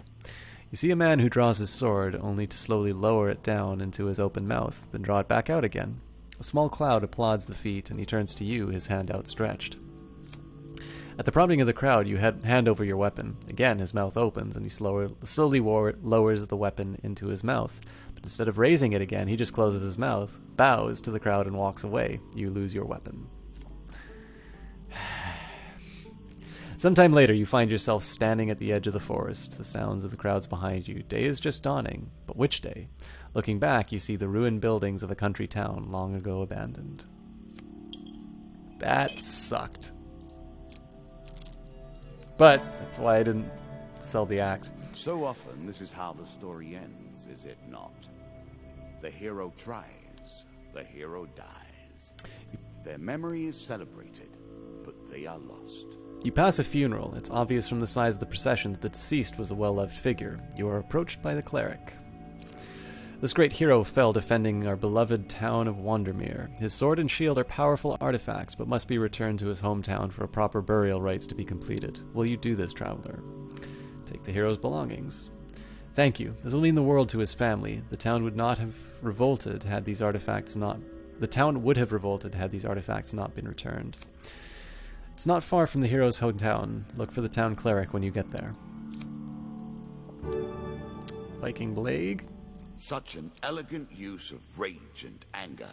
You wouldn't expect it of the barbarian hordes. Pain. A shield bash deals damage to the opponent. Damage increased as you go up combo tiers. So I'd much rather not have to return this. But I suspect there are consequences if I don't. And hurry, it's not wise to anger the spirits of the dead by delaying their proper rites. Heavy burden. Ha! Let us see how you progress with that millstone around your neck. Wow. Of course, you can remove your curses at shops if you can find them. Still, I'm keen to see how you handle your disadvantages. After 5 steps, player loses 50% of their max health. Heroes return. Okay. Dead Man's Gorge. While crossing the ancient rope bridges of Dead Man's Gorge, you hear sounds of movement below. It's an ambush. Draw 1 monster card. Now, I'm hoping 5 Perhaps steps. This time you will test your intellectual superiors. I'm hoping this 5 steps refers to moving between cards. If it's in combat, I run around all the time, so...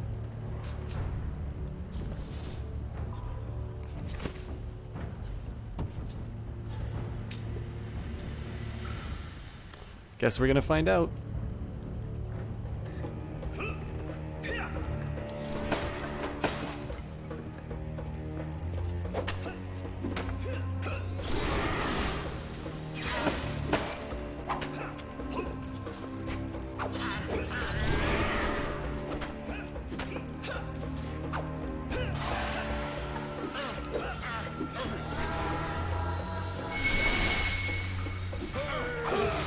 Good lord.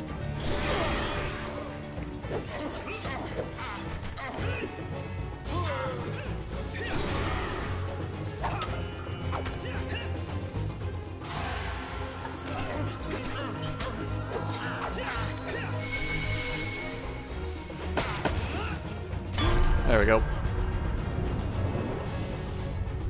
So at least it's not 5 combat steps.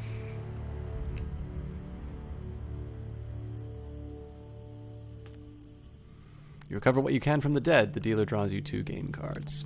20 gold. 3 food. Helpful priest. Can you cure me of curses? You meet the wandering priest who greets you in a friendly manner. I am absolutely not giving him half my food.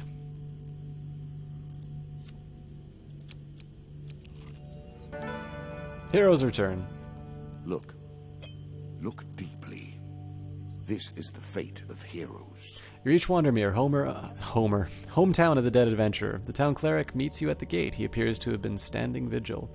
Can return the hero's sword, or I can keep the dead hero's gear. I cannot afford to lose that health, so return the hero's sword.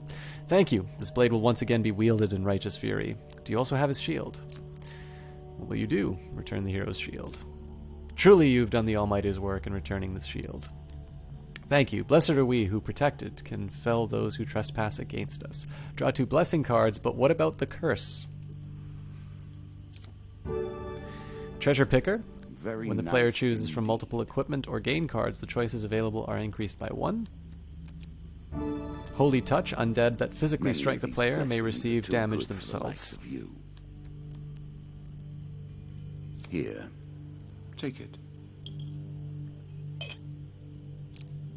I'm boned. Jack of Scales. Okay, so I don't need to worry about Now, a fight for the ages. I expect greatness. I do need to worry about the curse. However, I am vastly under-equipped for this fight. The helmet is really the only thing that I've got out of this. So Lizardman's potency allows him to nullify the magical abilities of the player's weapons or an artifact. Okay, well, actually, I guess that's not so bad then. Let us stake a token on their foolishness. Shield dash with summon blocks. To get through. Sorry if I don't like backseating. I generally try to go through the games on their own. But the shield block thing had already been mentioned by Thron, so... I don't think the shield bash seems to work on the mage, though.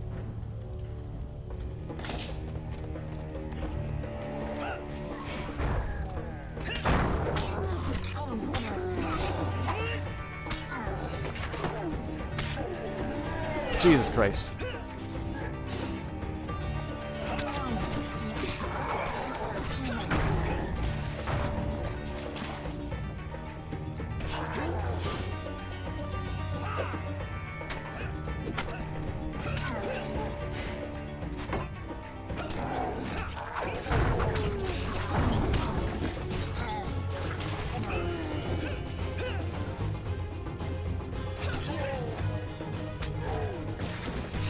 So problem with this round is that I'm spreading out too much damage. I need to focus on a target and really go to town on them.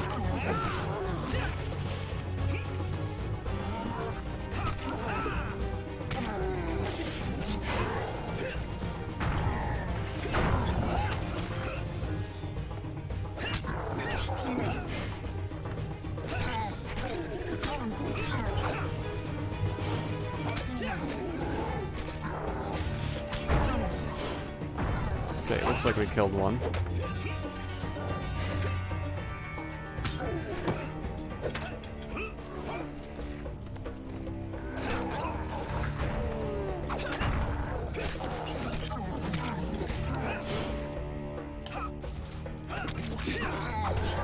Damn it.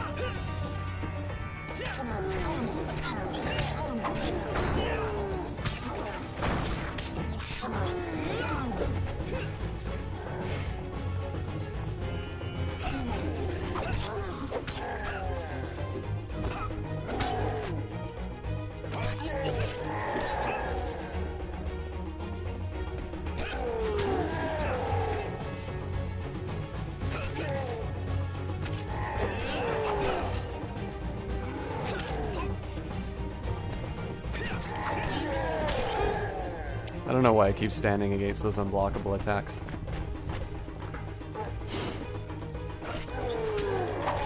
Jesus Christ. Alright, I'm gonna lose if I don't get my act together.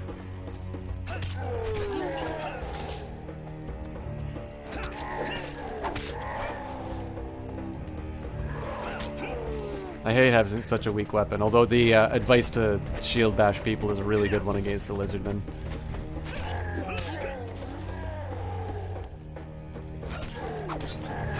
There we go.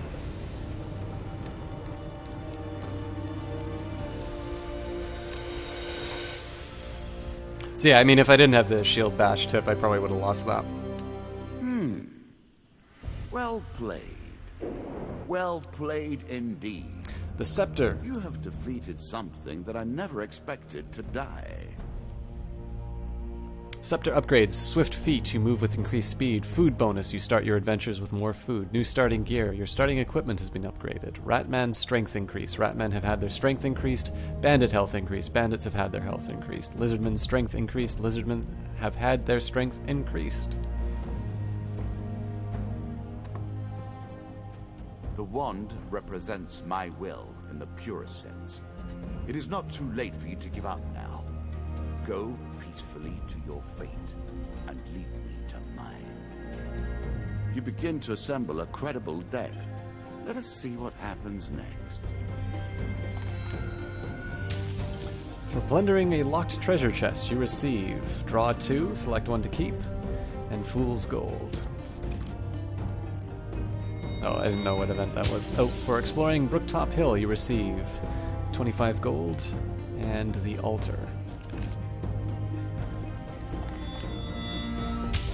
For returning the belongings of the dead hero of Wandermere, you receive Holy Order, gain 10 gold per blessing, and Warcry.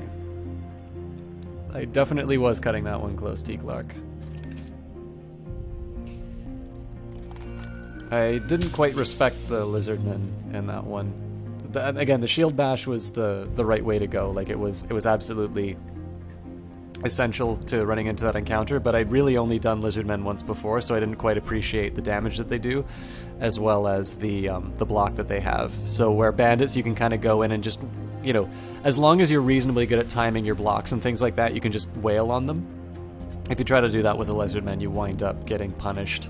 And then, of course, that was the lowest damage I was dealing in any encounter. Every other encounter, I've had a stronger sword by a fairly healthy margin. So that's good, though. Like I said, the game's getting interesting now that the enemies that I'm facing against are fairly credible threats. So, as a reward for defeating my Lizardman Jack, you will receive these new cards: the Queen of Skulls, Metal Ore, Holy Forge, and Dark Ritual. Finally, as a reward for defeating my Lizardman Jack, you receive these new cards: Heron's Antlers and the Undead Bane. halfway done. Let us continue. Alright, so we're getting close to the top of the hour. I'm going to take what will probably be my final break for the evening. Normally, my original plan would have been to finish streaming at this point, but you guys have been incredibly supportive in chat. It's really nice to have some new faces in here. Probably more Fulhams than I'm accustomed to on the stream as well, and more importantly, I'm not feeling that tired. It'd be nice to kind of make up the fact that I haven't been able to do these weekend streams by giving you at least a little extra time. So, I mean, in the title I did say it was going to be variety. So far we have just kept with Hand of Fate, so I will leave it to chat again. If you guys would like to see something new, I was thinking Frozen Synapse or Frozen Cortex, although I do have some other games that I can play as well. We can change it up for the last little bit of the stream. Alternatively, we can keep going and see how much further we can do on Hand of Fate. As always, feel free to express any preferences that you have in the chat. I will, use it as advisement, but obviously I won't take chat as the only ruling in terms of where I'll be going. For now, though, I'm going to get up, take a stretch, refill my water. I encourage you guys to do the same. Take care of yourselves, and we'll see you in about 3 minutes. Thanks for coming out.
Looks like Blaze really wants Titan Souls.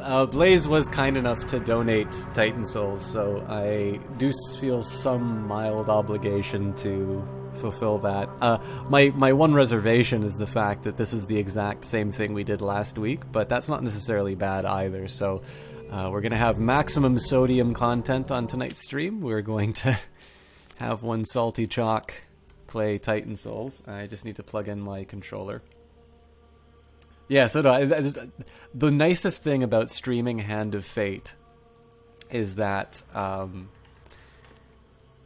the waiting screen, like the cards floating around, just looks fantastic. So, all right, so I don't need a mouse for. I don't need a mouse for Titan Souls. Now, one drawback with Titan Souls is that I can't do a windowed mode. These should all be Yeah, this is all probably just Hand of Fate giving me rewards for playing the game more. So one of the problems that I have with Titan Souls is that it doesn't have a good, what do you call it, like full screen mode that allows me to see chat. So you're going to have to unfortunately see some of my background, which is not the prettiest thing in the world, but well, at least I'll, the screen will be a reasonable size, and I'll at least give it its own desktop.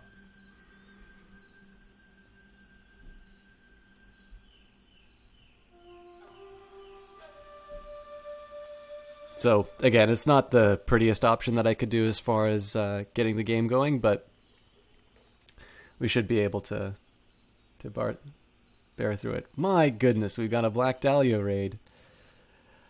Oh, God. Okay. Thank you very much for the for the raid, Black Dahlia. Let me see. I'm just taking a look at these names. If you're wondering why I'm sighing, I'm just looking at all these names, and I know it's going to be a disaster to try and pronounce these, but we'll do the best that we can. Black Dahlia, Jazzpoo, Mistfear, Grand Knight 95. Thank you very much for the follow, Grand Knight 95. We have got Losneo, Invalid Kills, and there we go. Yeah, as soon as I sighed, I thought, I'm probably going to need to explain that, otherwise I'm going to sound like the most ungrateful raid recipient in the world. I'm really happy to get that, and a very healthy raid, might I add, too. I didn't know you were streaming tonight, Dahlia, but there's a lot of people watching you tonight, and I appreciate so many of you coming in to watch the channel. For those of you who are... we've been talking a little bit about Team Panda on the stream, especially for those of you who are new. Black Dahlia is also a member of the stream team that I'm on, which is Team Panda, founded by Seriously Clara to kind of support either new streamers or people of kind of a similar, I guess, temperament or casting style to mutually support each other. Black Dahlia is actually quite, I won't necessarily say unique, but gets a very special kind of mention on this stream because he's put a lot of effort into promoting this stream to encourage people to check it out, and he's actually one of the reasons when we hit the 100 follows, he was a very large part of that experience. So we're now, of course, at 200 follows. That doesn't mean anything less in terms of his own contribution, and you can see exactly how much he has supported the stream through his raid. So in order to give you some reasons to follow him, other than the fact that he's a swell guy who supports other streams such as myself, he has a couple of really interesting little things that he does on his stream. First of all, we do co-op on the game Men of War 2 Assault Squadron. I'm not that great at working at the times with him, so we haven't done that recently. But I'm not the only co-op thing that he does. He also plays with his friend Jason. He does... He did The Last of Us, 2 controllers, 1 cast. Sorry, 2 people, 1 controller. And in that case, I don't believe they will be doing controllers anymore, but they do 2 people playing on 1 input device, which is always amusing to watch. He did a stream building cast. Just generally, like I was going to say, out of the people on Team Panda is one of those people who's really kind of polished his stream. He's sort of one of those people who gives people a lot of technical advice. And again, just a great guy to sit in and watch the stream. So in addition to the fact that he's been incredibly supportive of my own streaming efforts, he's somebody who I haven't hung out as much in recently just because the schedules haven't worked out, but is somebody that I very strongly recommend. So if you guys would like to reciprocate the great generosity that he's shown me, I would strongly encourage you to hit that follow button. And of course, Jazzpoo is one of his mods, somebody who does some streaming in her own right, not necessarily a member of Team Panda, but when I've watched her, she's been playing Crypt of the Necrodancer. I do know that she does more, but it seems that the times that I've been visiting, it's always been Necrodancer. So 2 good streamers who have been very supportive of my own streaming efforts, and I would strongly recommend you drop them a follow.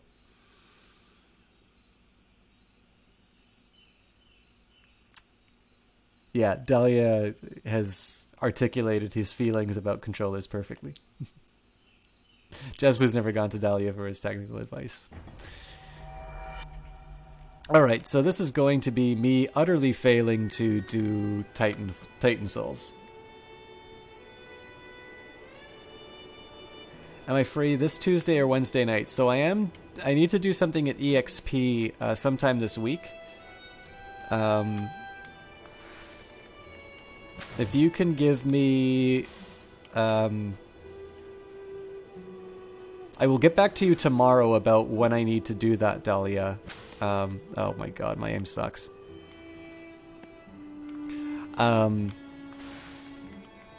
I should be able to do something this week. I'm just not entirely sure what my obligations are. Thanos210, thank you very much for the follow. Did you come through on Dahlia's raid? I don't recall saying your name in chat. My apologies if I missed you, but definitely appreciate you dropping that follow. Oh god. This is what the entire experience is going to be. At least the controller's working this time, so I seem to have a little bit more precision in terms of my aim.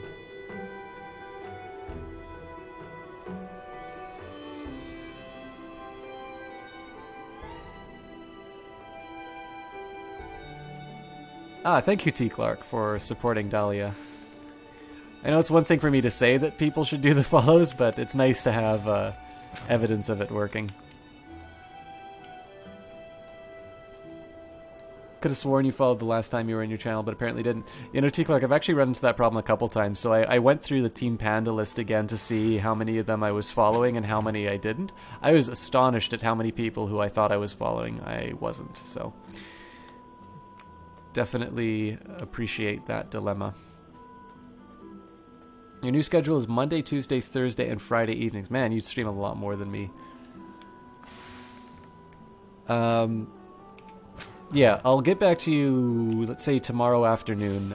There's basically... So, if you guys remember or if any of you know about the Jackbox Party Pack or something like that. I'm assuming I need to melt this. EXP Bar in Vancouver, my home city.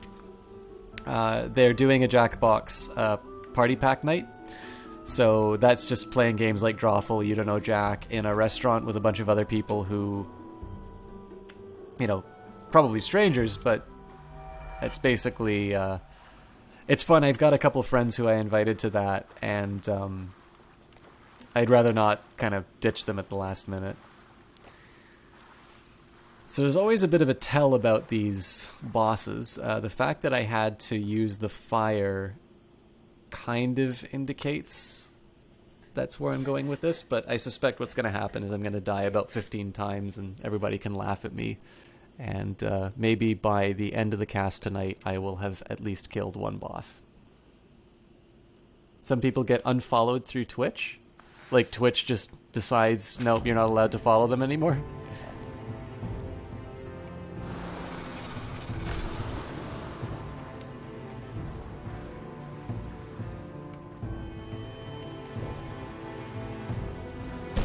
Well, so I'm guessing the tail is the target. I really hope I don't need to melt that again.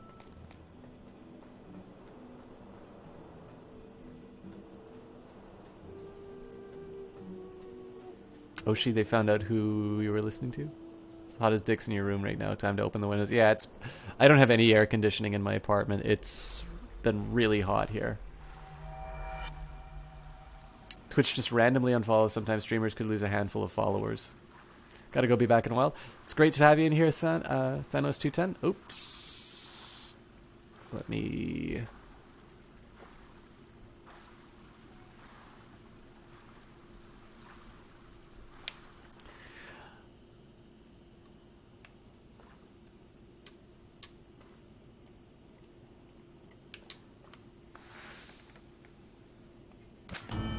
So I'm looking forward to that day I'm now sub 200 follows.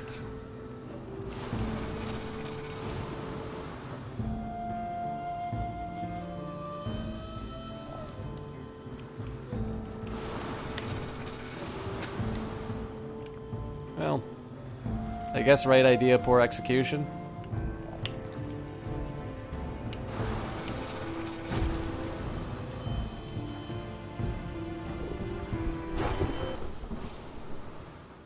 I don't even know what happened there.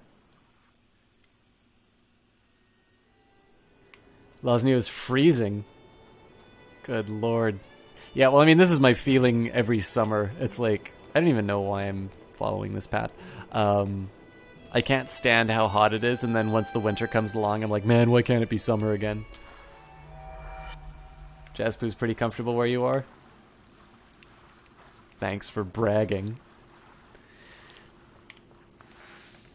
So yeah, Blaze, this is definitely going to be a case of you getting exactly what you asked for, because I am going to just wind up sucking at this game the entire time. That's news on the other side of the world. Alright, well that didn't work.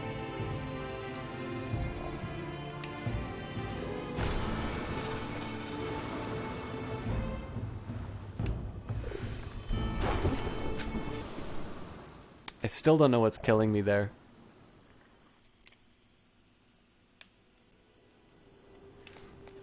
Yeah, like, usually at this point with the other bosses, I've sort of known what the method is, but at this point I'm still guessing in terms of what I need to do to kill it.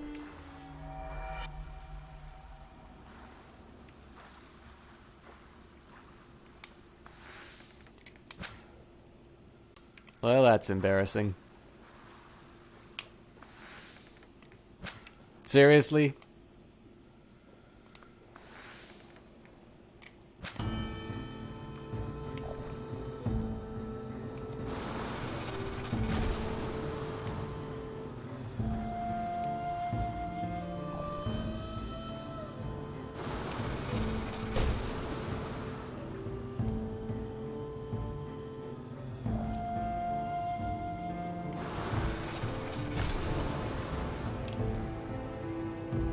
So this time I just kind of want to figure what... Okay, so it's electrifying the water is what's happening there. This point I'm just kind of trying to figure out what I need to do to kill it. I'm still operating under the hypothesis I need to kill, or I need to hit the tail, but it's definitely a tricky one to time. Superior Blaze steals Jazz AC. Now I'm kind of hoping that I get at least one boss. Oh, you know what? I need to update that I'm not playing Hand of Fate anymore. I need to update the title.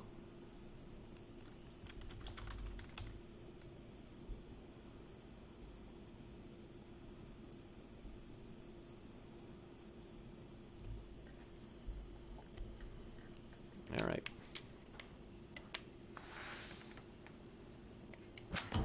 Well, at least I hit it the first try.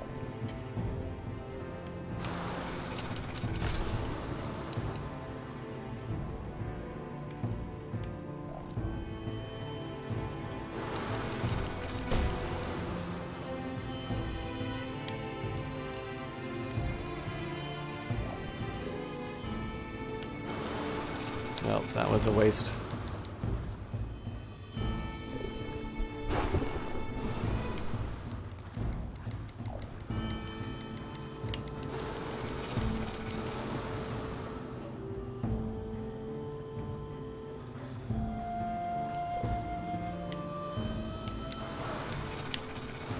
Damn it.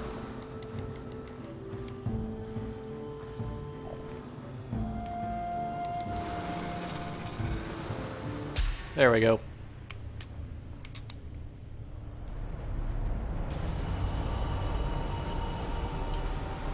Opening up that viewer of mine with a PC build right now, so you'll be lurking it up. Well, Black Dahlia, it's always a pleasure to have you in chat. It is definitely appreciated when you give me girthy hosts like that. That is definitely... I know that's the second time I've used that term as well, but it seemed appropriate. The fact that so many of you guys have hung out and have kept me at this number is definitely very gratifying. Now I feel obligated to stream a little bit later. And we managed to get a boss. So, have fun giving your PC tech advice, and hope to get a chance to see you before the end of the stream. If not, I will at least get back to you about when we're going to be streaming next.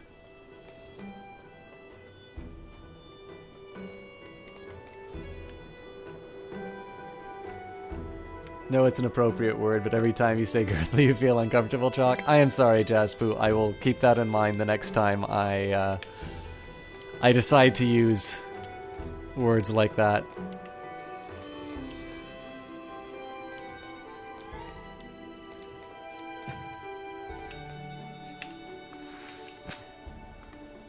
I don't know what you guys were talking about that being a hard boss. Seemed pretty easy to me.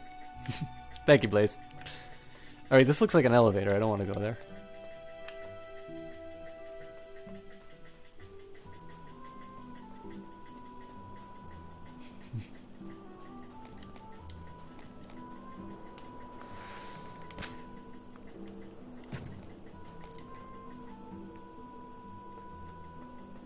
It's not you, it's Chalk.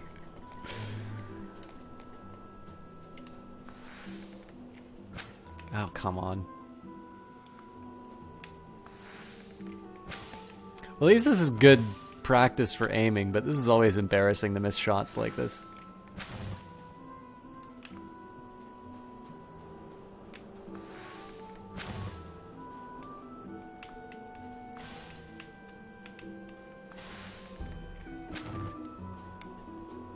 You always give Chalk the girth. I don't know what to think about that.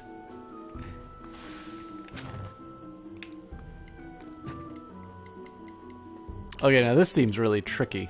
Let me just see what's up here before I try and light these things on fire.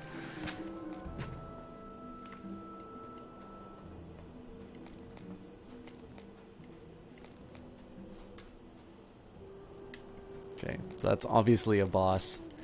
I don't know why it gives me the option for fire here, though.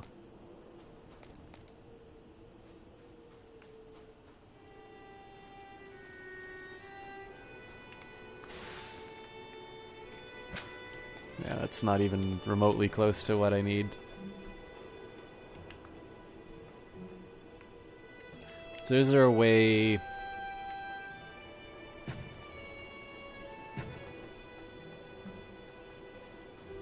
I don't really see a way to get fire on this thing.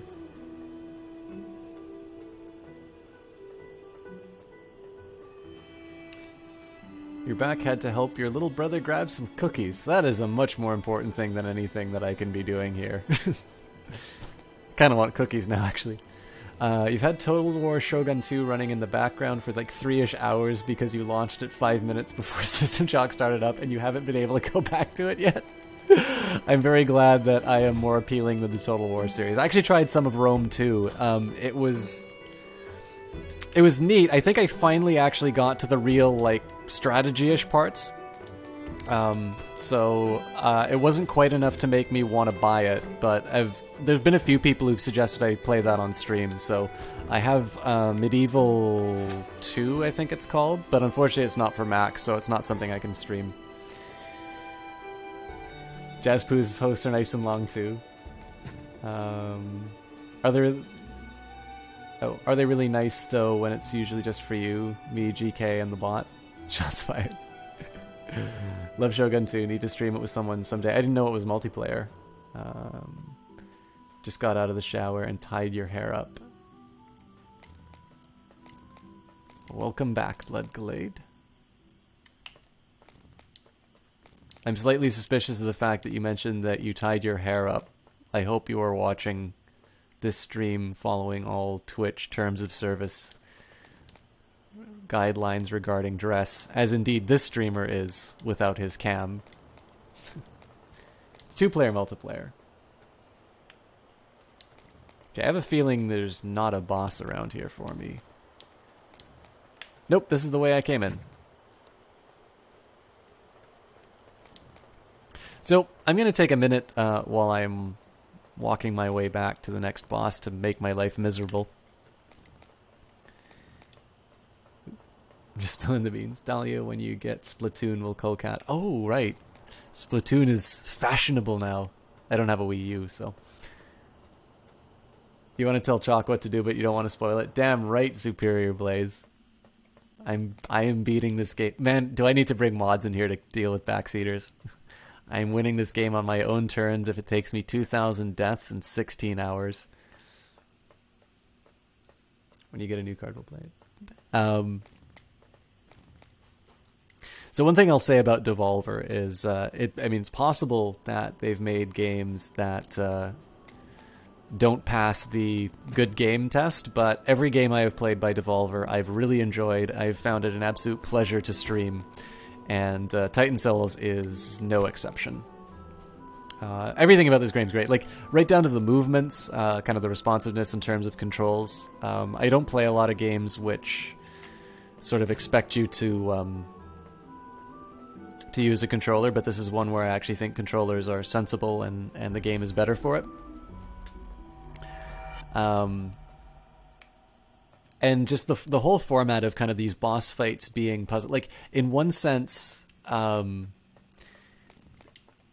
you know, this game, like you and the enemy have the equal chance, right? Both are one-hit kills. And then just it's sort of this little puzzle game to try and figure out how to beat the enemy. Obviously, I suspect Titan Souls, the name is sort of invoking Dark Souls. Certainly, it's a very challenging game, but just a well-designed. Whoa! Jesus Christ! Well, my work's cut out for me. But yeah, like just another great title from Devolver. Other games I played, Gods Will Be Watching on stream. I've done... actually, I haven't played Talos Principle on stream, but I want to do that. Everything about it's great. Oh, okay. More chat. Maybe you could buy a new card with all that streaming swag you're getting. I see you're saving for packs. 2k death, 62 hours. That's a lot of death minute per second. When you said you tied your hair up, you meant you put it in a ponytail. Approximately 2 deaths per minute to be exact. 2.5. Sesame chicken recipe recommended on YouTube. I got wrecked.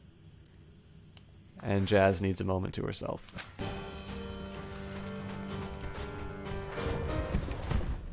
It's even worse.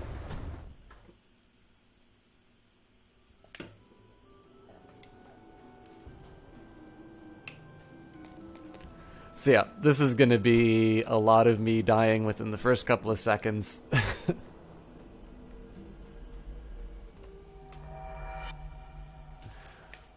I don't have the mature language on, so I need to be careful. But I'm gonna...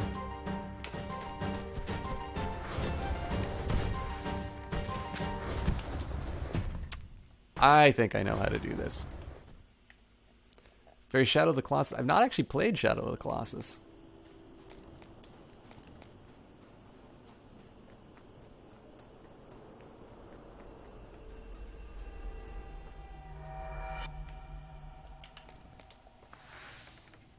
Oops.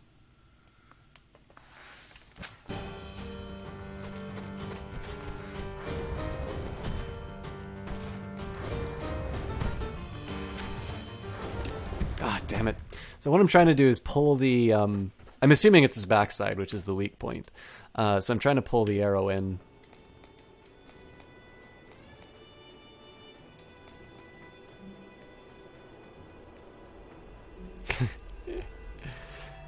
Superior Blaze seems to feel that I need to play Shadow of the Colossus.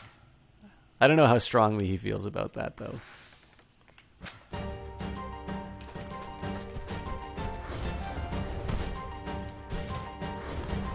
Jesus Christ.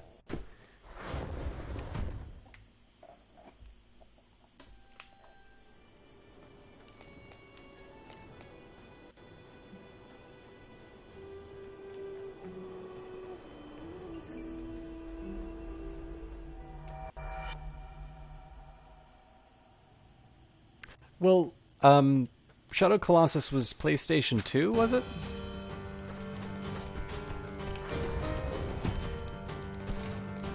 God damn it.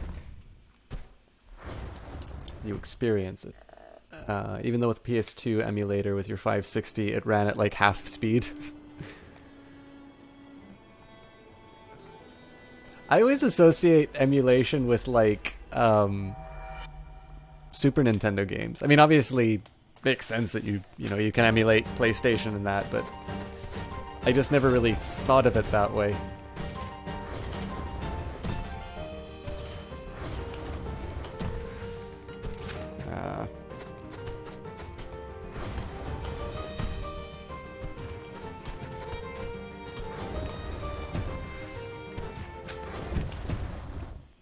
Yeah, I definitely need to pull that into the Yeti, otherwise I'm wasting my time.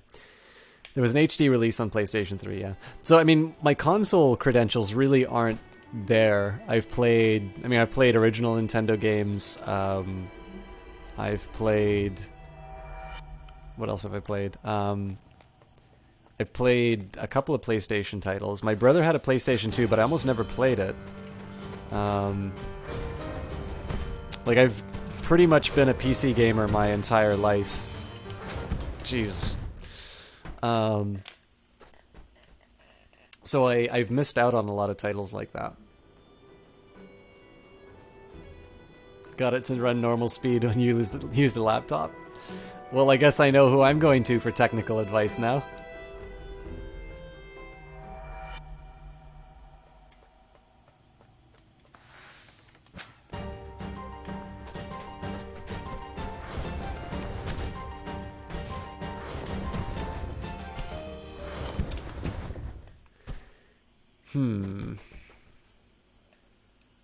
PC Master Race, exactly.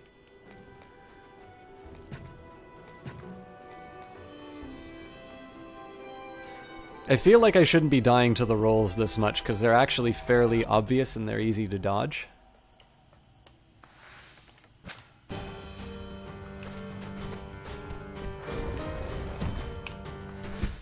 That was stupid.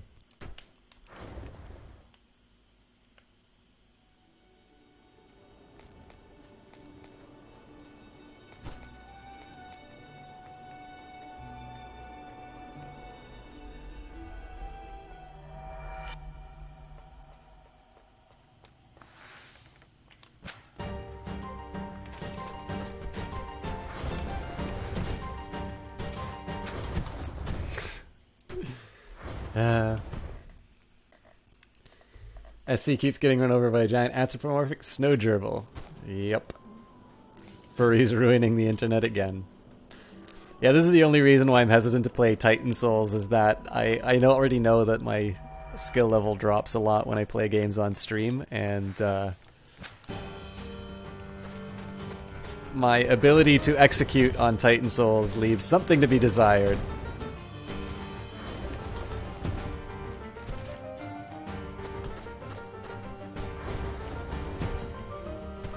Oh, damn it.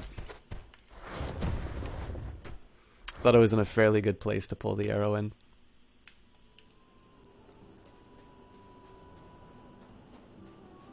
I've never met a furry, online or offline.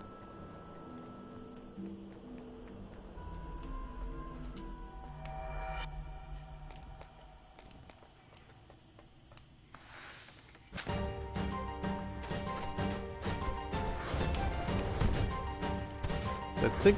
I think I need to stay in the center a little bit more, except, you know, dodge.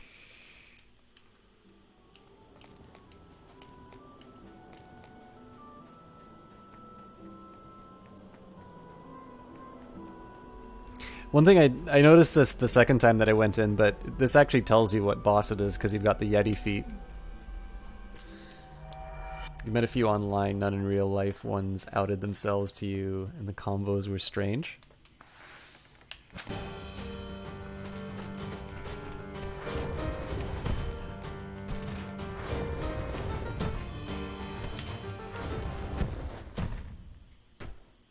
Okay, I got blocked by the icicle that way. I'm not taking the blame for that.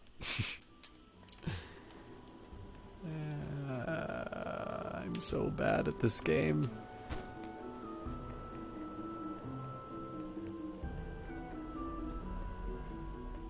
So, okay, I'm probably going to wind up regretting this. Can somebody please define a furry to me? Because I have an idea from an Entourage episode, but I may be missing... Damn it. I may be misinterpreting what's being said.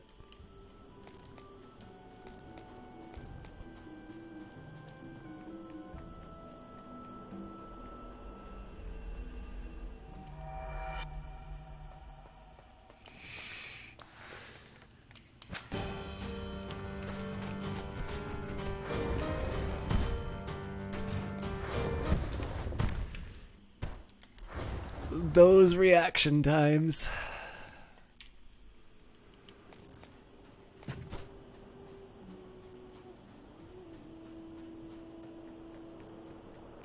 Some of them just might like the aesthetic of anthropomorphic animals, others identify as them. I identify as an attack helicopter. Okay, I'm not reading chat during a boss fight again. This sucks. As far as you can tell, somebody who genuinely identifies themselves as being a different animal up to and including sexually. Slightly different from what I was expecting from the Entourage episode, but it's the internet. I should know better than to ask those questions.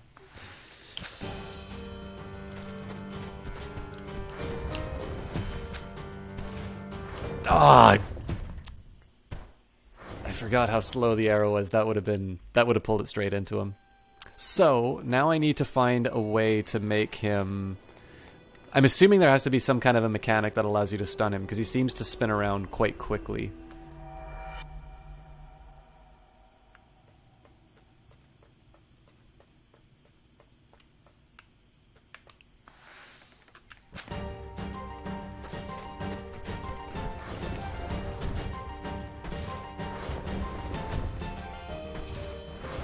Ah.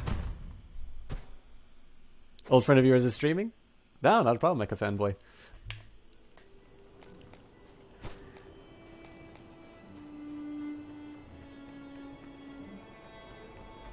Have a good night. If I rage quit this game, we'll see you next time.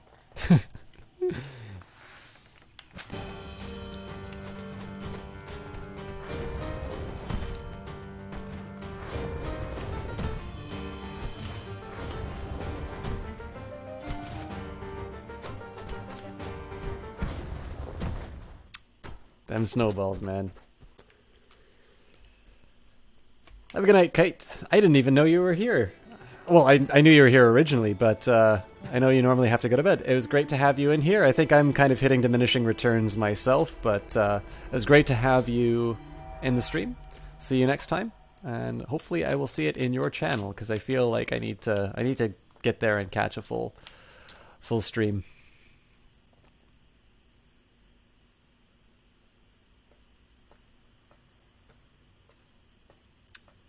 Hey, Phyrix.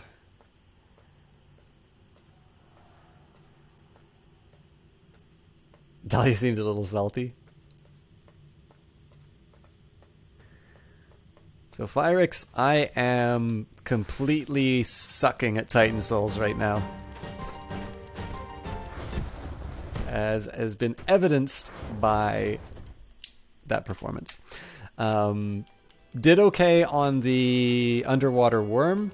I have a feeling that the Yeti is going to be causing me quite a bit of grief tonight. The question is whether or not it's going to be causing me enough grief that I finish the stream without beating it, or if I'll finally get the best of it.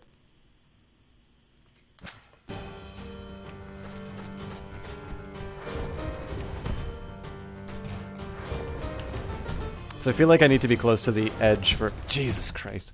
I feel like I need to be close to the edge when he does his roll. You love how suddenly the music cuts out once you... Yeah, like the... It's... I was gonna say, as much as Dark Souls is known for its, you died title, I think just ending the music is a much bigger FU to the player.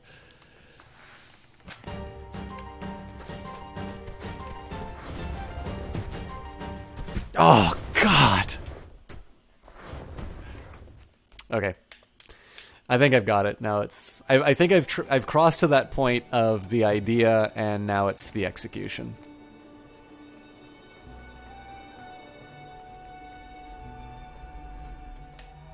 Now, who would have guessed that this boss would have caused me a lot more trouble than that worm?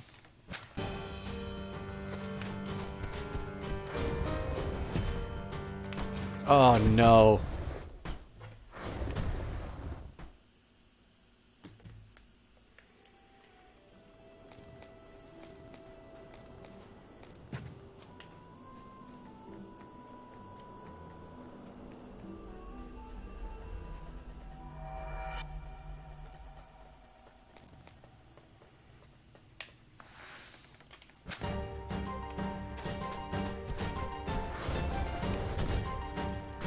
Oh, too slow.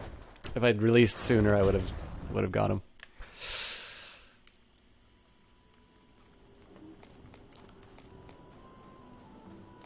I suppose that means I don't have a problem with finishing too soon. Alright. I think I'll get this boss before the end of the night. Let's see.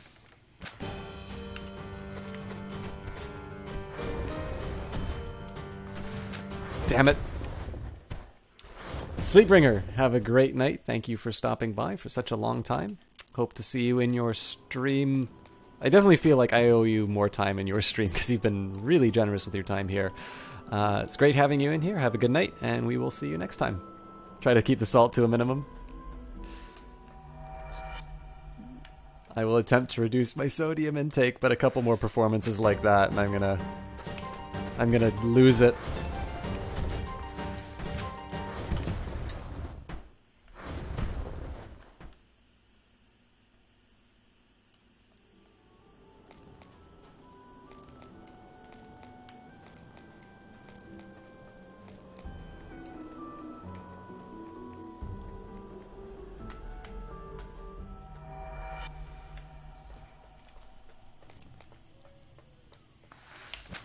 Oh god.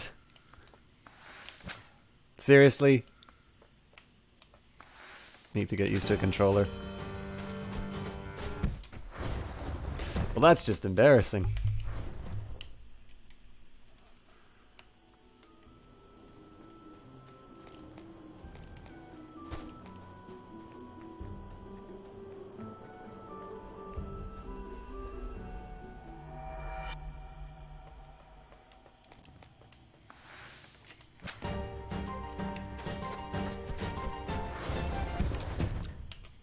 Don't quite know what happened there, to be completely honest.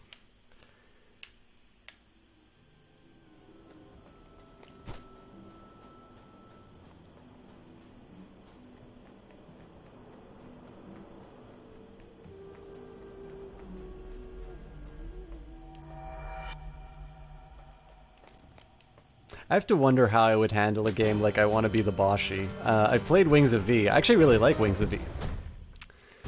Why do I start talking about things at the very beginning of a boss fight? I really like Wings of V. It's challenging for sure. But I have a feeling Boshi would would break me. That's fine, Black Dahlia. I don't think you're going to see anything special happen on this stream. I'm probably just going to luck out on the Yeti and go to bed. Well, at least I didn't die.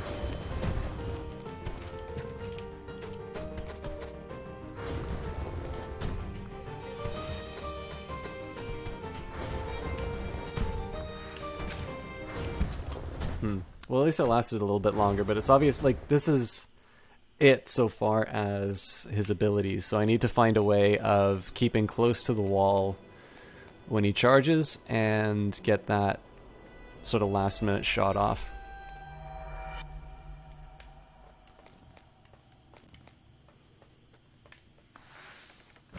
Seriously.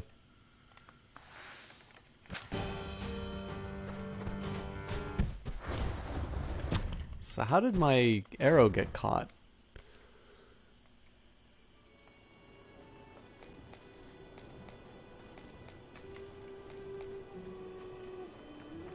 So there's a side of me now that wants to see Jessie Quill play this game because she does a fail counter, like she has a stream currency.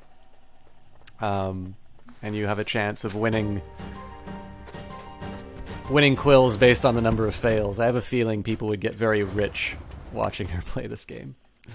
And games like this are precisely the reason why I do not have a fail to stream currency ratio. Also because I'm lazy. But if I were to reward based on my failures, I would be broke.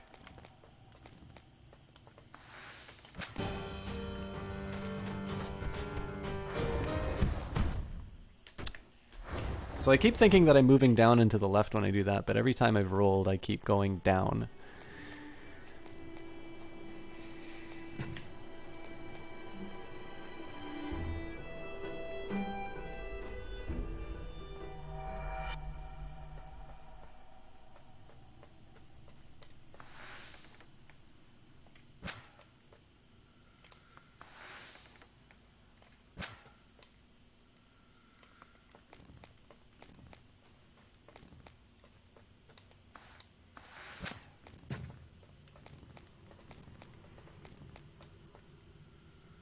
Oh god. Trying to do something very specific here.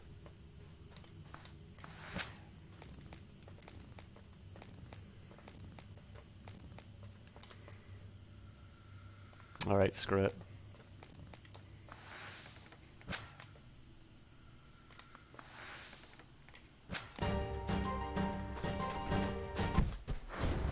Okay, well that didn't work.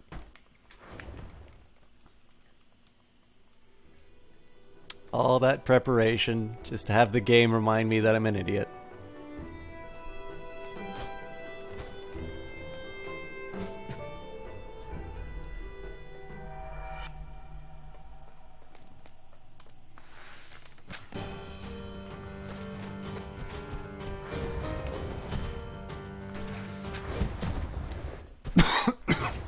It's a really tight timing window.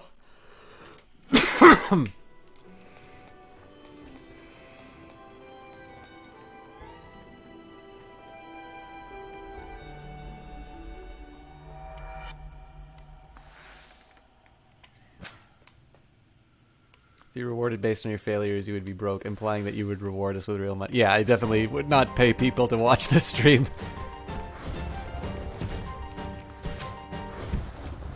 That was unexpected.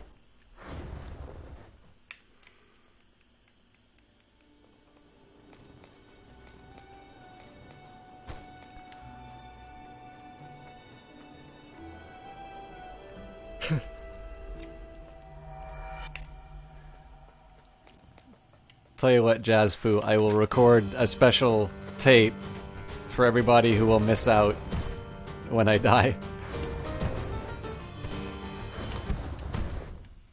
Okay, you know what I'm going to do? I'm just going to hang out for a little bit and try dodging this thing. And I want to see if there's any way to extend the time that it's exposing its hindquarters to me. I definitely can't pull the arrow in. Or, wait a minute. Yeah, he usually does something in that time.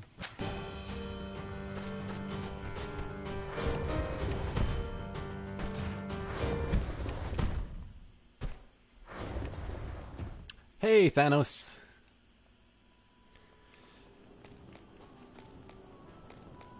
I am currently failing at the Yeti in Titan Souls. Now, I believe there's an achievement for beating this thing really quickly. And I more or less feel like I have the mechanics down, but for some reason... Or sorry, I think I know what I need to do, but the execution leaves something to be desired. So at this point, I'm just trying to run around and see...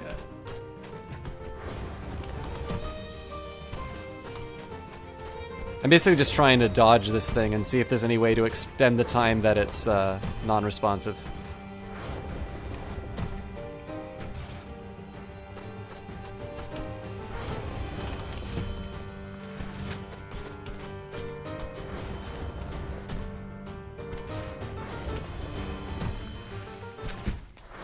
Damn it. Superior Blaze is resisting the urge to laugh at Systemchalk, despite the fact that Systemchalk is playing this game at Blaze's request, having commented on how poorly he's going to do, and that Superior Blaze is going to lord it over him. Boy, really took the Oracle of Delphi to see that one.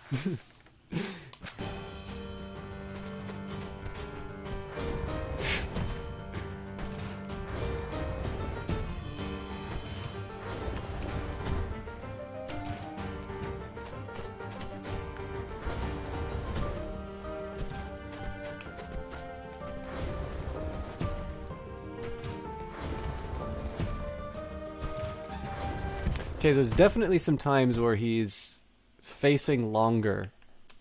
I can't quite figure out what causes him to stay around. I mean, really, I should set up every shot so that I can possibly get a kill, but... Thanos, I am aware what the hit should be. This is not a game that I would like to have backseating on. The point of that one was more to try and find out whether or not there's something that keeps him something that keeps him still longer, because every time I've tried to shoot the backside, he always turns around too quickly. So what I'm trying to find out right now is whether or not there's something that causes the... Basically, like if he hits a wall, whether or not he waits longer. But definitely the reward of Titan Souls is being able to figure things out on your own. And so I'm going to be a little bit stricter on backseating for this particular playthrough. All right, Firex, sorry, I know you stopped in specifically for Titan Souls. I know I'm not making any progress after that underwater boss, so thanks for stopping by. Hopefully next time you're in, we'll give you something a little bit more dynamic. But right now I'm going to be flailing around for a little bit, and then we'll wrap up. But it's great to have you in here for a bit, and we'll hopefully see you next time. God damn it. All right.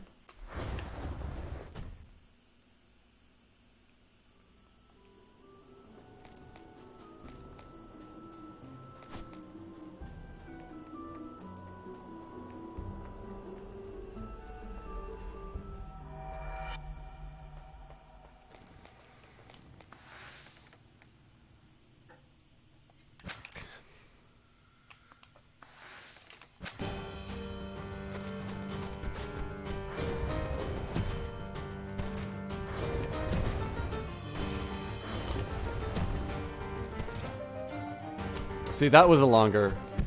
Yeah. That was a longer pause. So maybe it's the second one after he charges.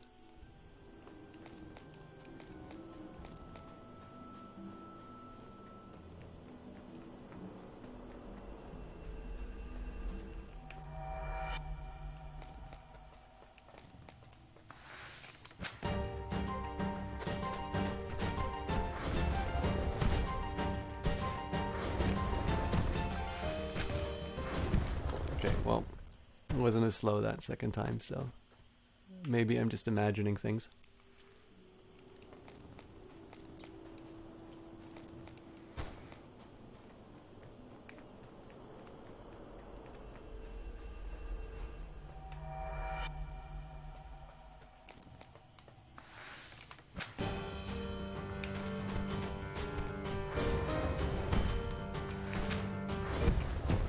So if I aimed that properly, that would have been a kill.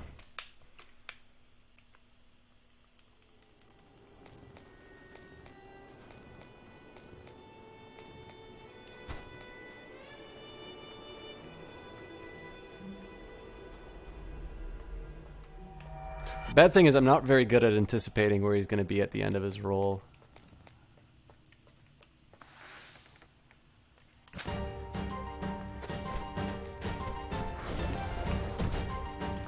God.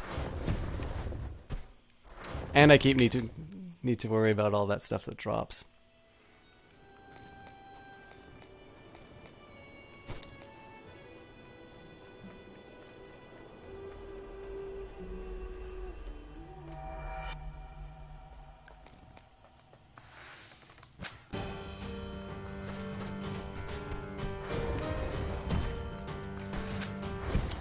That's upsetting.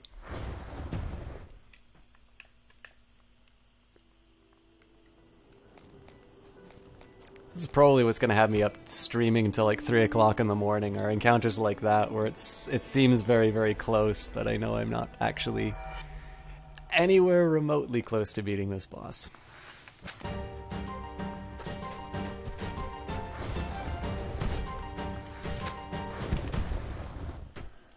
Too late. One of the other drawbacks, as much as I enjoy this game, like playing this game, I think after the initial so the thing that I like about these boss fights are that there's first the exploration period where you're trying to figure out what's going on. This guy is, you know, you've got bright pink and an otherwise blue color palette, so it's not exactly like the weak point is that hard to find. So the rest of it's just sort of figuring out what his movement is like. So that's one part that I like. That gives me something to discuss about. And then, you know, as far as the game is concerned, I like the fact that the rest is just you trying to get down your execution. But I feel it doesn't always give me a lot to talk about. So I'm not entirely sure that this game is quite appropriate for the format. Although I think it's a really good game. Yeah, just do it perfectly and I've got it. If only I just wasn't so bad at video games, this boss would be mine. Wow, I really... What are the chances of me rolling into one of those spikes?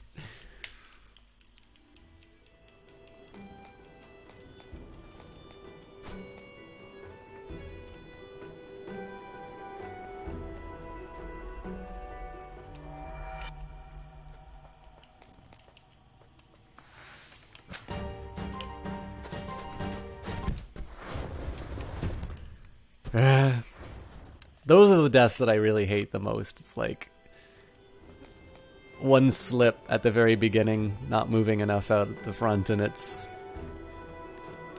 done. Oh well.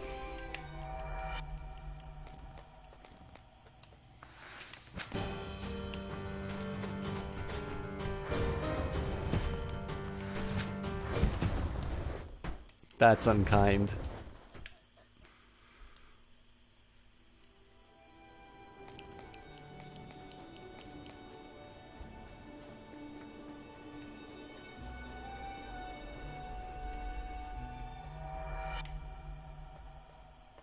Oops.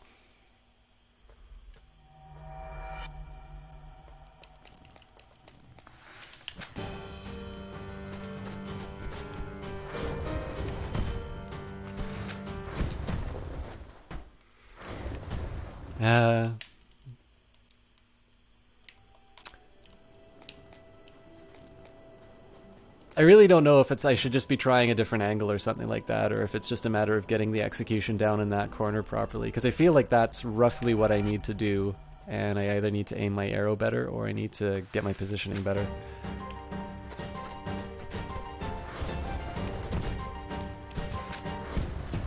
And he moved quick.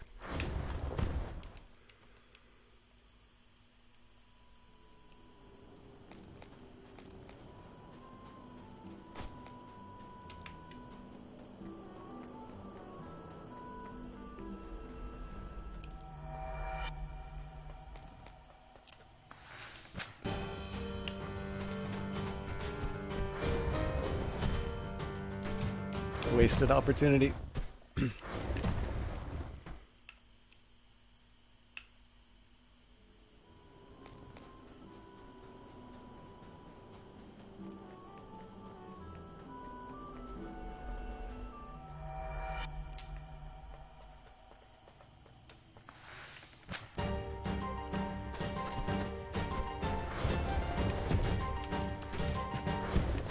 Where'd my arrow go? Oh, it didn't fire, that's why. I actually legitimately thought I had him there for a second.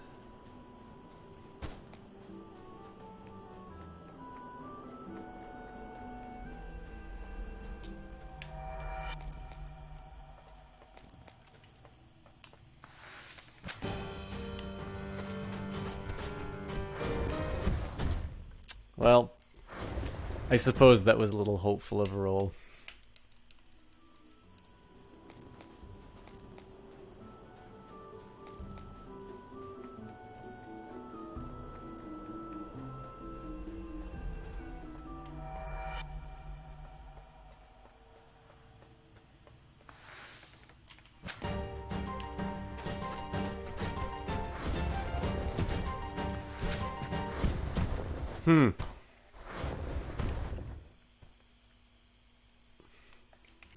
So that's not the first time I've actually wound up hitting the Yeti. I just don't hit it in the right spot.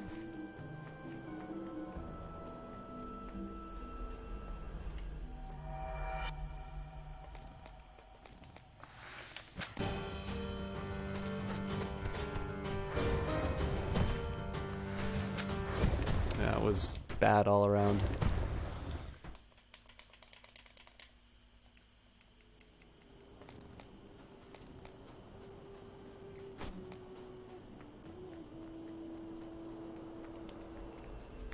I also need to solve the puzzle about how to get the fire up the stairs. Makes you feel better, Chalk. You're playing hard mode and you haven't killed a boss yet.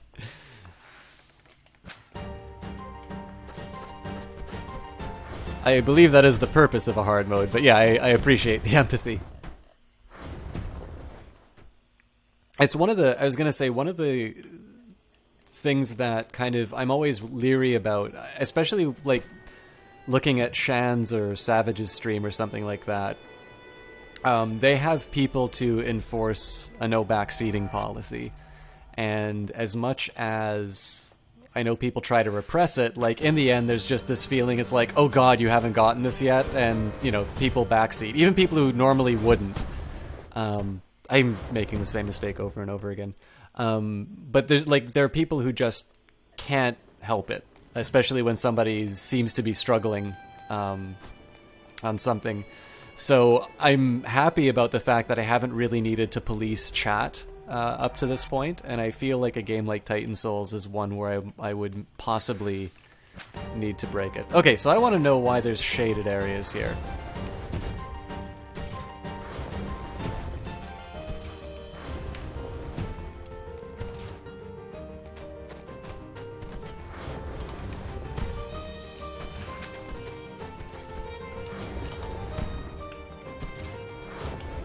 Damn it. So I don't know if those two shaded areas in the corners are supposed to be tips or if they're just part of the art design. Mr. Pornstar, how's it going? Good to see you again as always. We're running a bit later than we normally do, but that's due to the insistence on Titan Souls, and then we lost a lot of bodies because I had been spending a really long time on this boss and not doing well.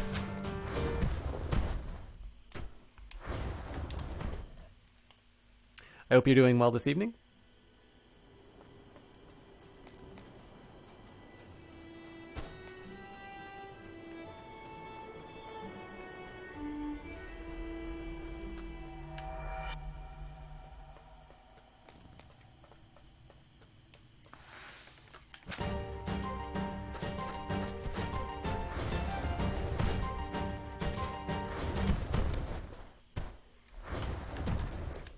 Need to use the run key more.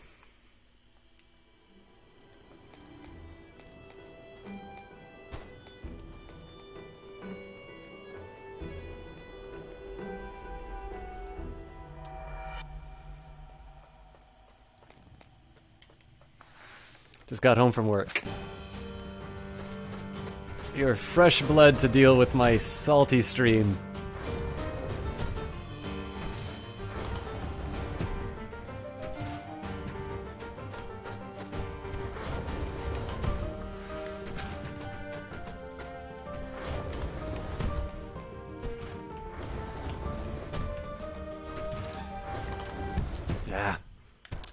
Struggled a little to get that arrow back.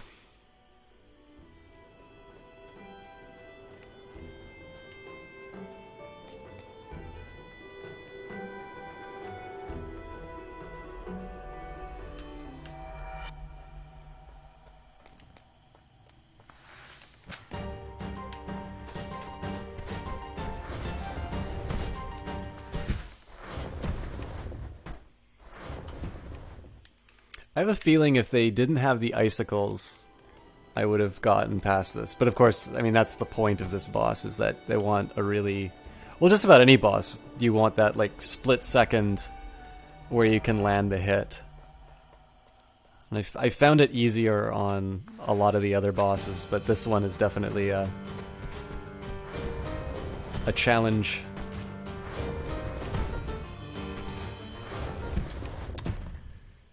I also really need to play more games with a controller, because I feel like I'm moving in directions other than what I intend.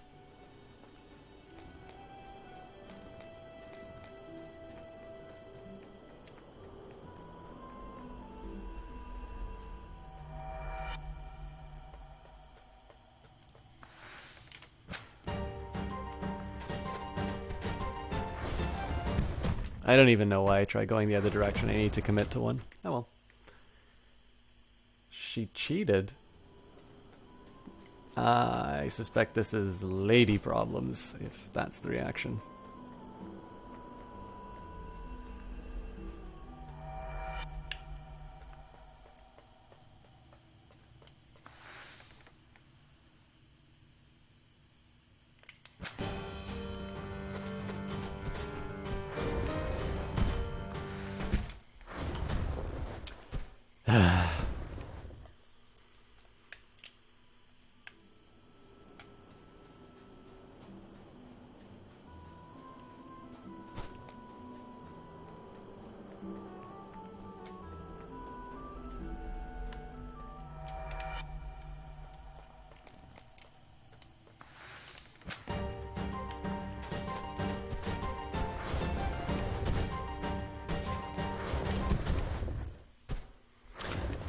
So I get when I kind of know when I can't get a shot and I move ahead. I'm surprised that I'm still not able to dodge after I decide to go for the next one.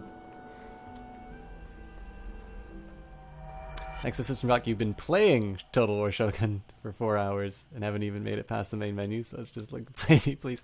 Well, I mean, it's not like there's a whole lot happening in Titan Souls. I appreciate you still watching, but at this point, I'm not contributing anything. No!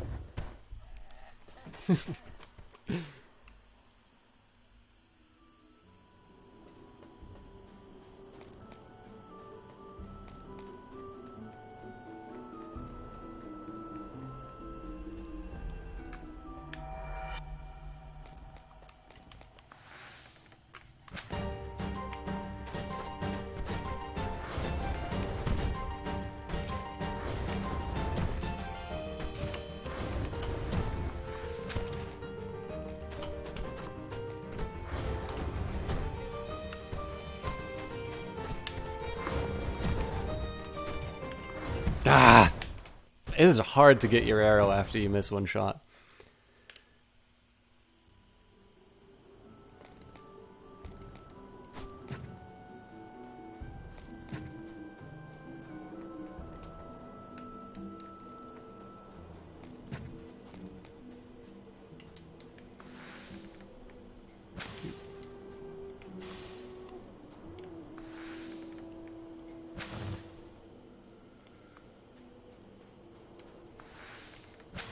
Oh, come on.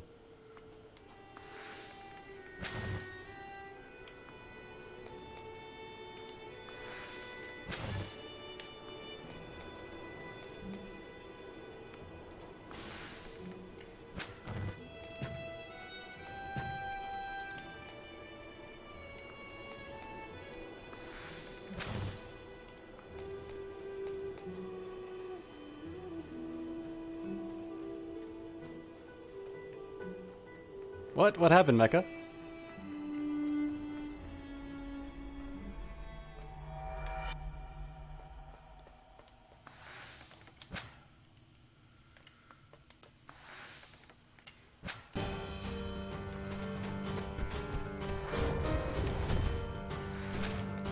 So I keep forgetting that the longer I delay that dodge, it's this there's less time that I get to aim, so I should actually be trying that the other way around.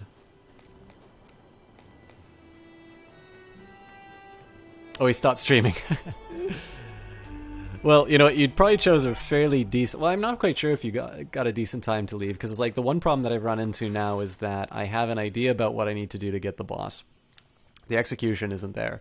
And so I've kind of hit this point where I don't have a lot to talk about other than, you know, grunt and swear. But I'm not actually making progress on the game. But yeah, we'll see.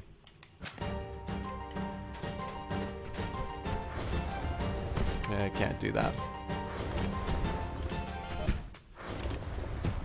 That's just unlucky.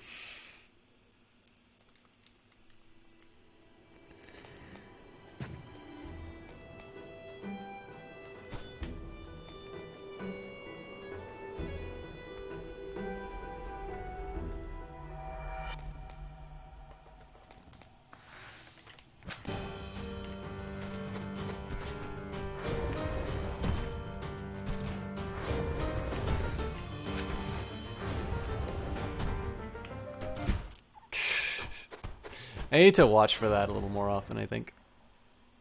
Just came here for the grunting and swearing anyway.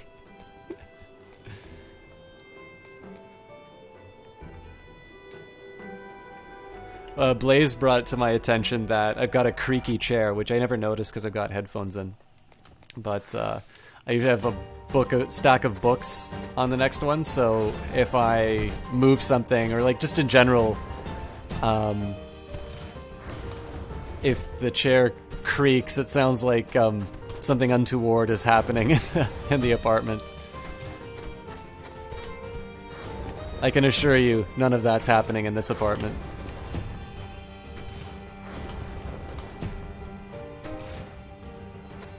See, that's another one where he winds up pausing for a long time. That one he didn't.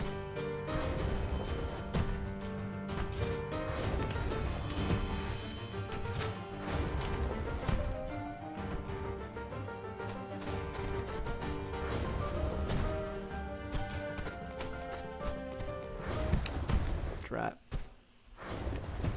Never noticed. I'm sure I can make it. Let's see.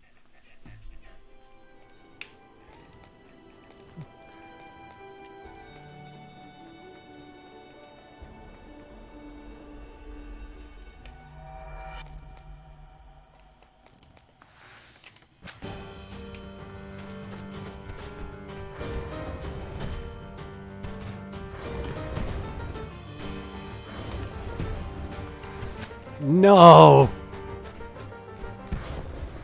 Those icicles, man. That was my kill.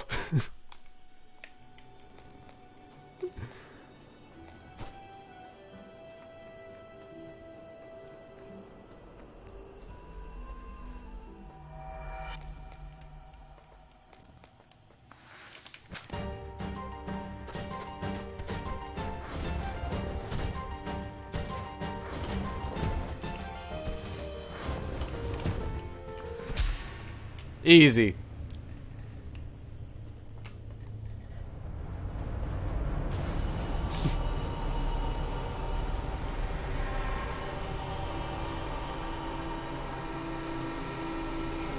Har har, Mecha. Laugh it up while I absorb the soul.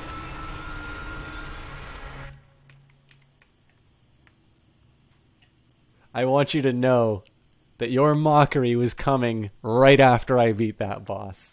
Just let that sink in.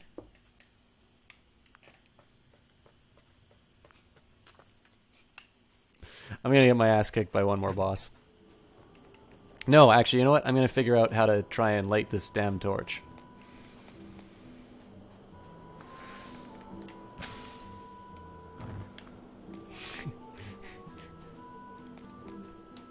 Despite himself, Chalk actually did it, yes.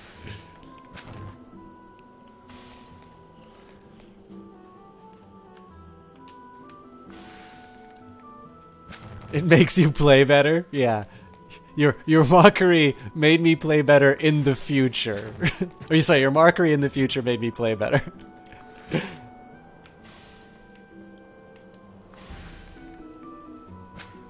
You mock because you care.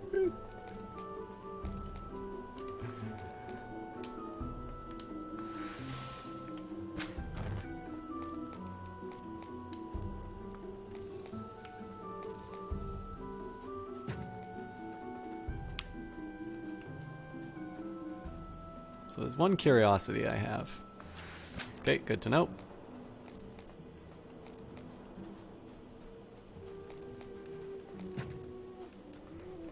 So, there's a lot of guesses that I can make in terms of what angle to shoot at, but it seems to me best to just fire arrows and see where they wind up going.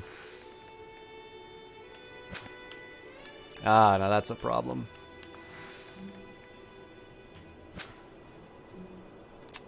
Man, that is a... no. Okay, so...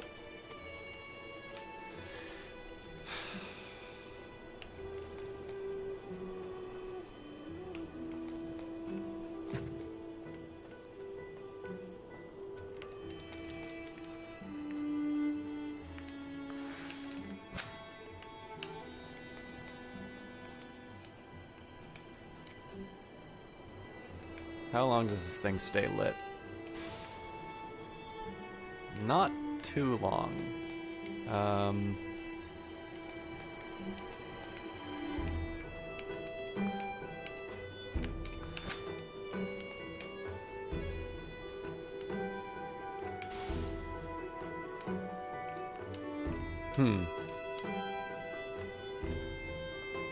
Oh, now this is an interesting idea. I think I kind of...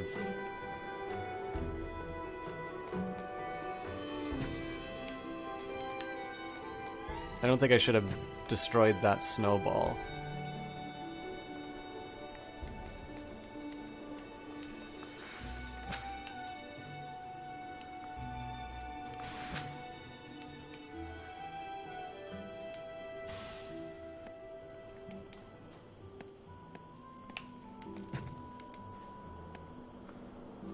Okay, so curiously enough, that is not fire preserving snow.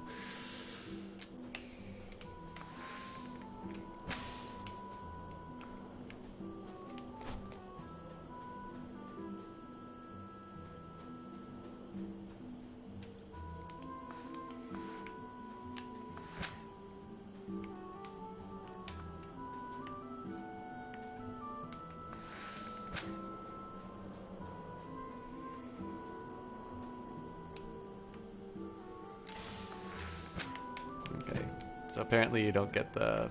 That's weird that you don't get the fire, or you can't keep the fire going for your next shot.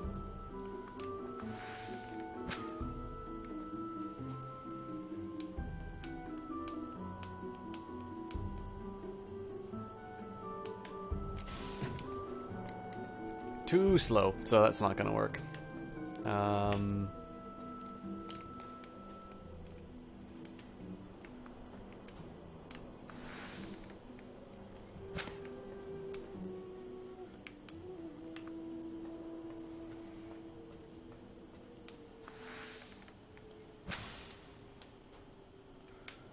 Ah, damn it.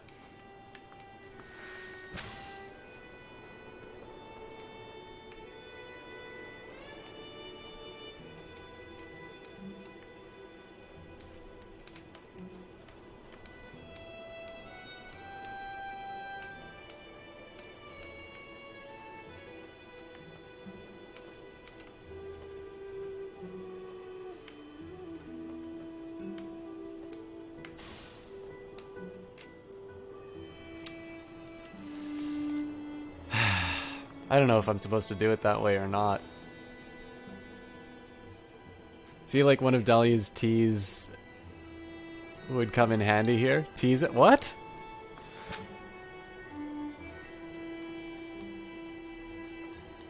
I guess I need to talk a little bit more if I'm going to try and do this puzzle here. So what I'm trying to do, I've got this hypothesis that I can pull the arrow kind of into the center here and then pull it the rest of the way up. The problem that I have is that the flame only lasts so long, so I don't know if I'm actually able to guide the arrow where I want it to in time. Tease it right. Good lord.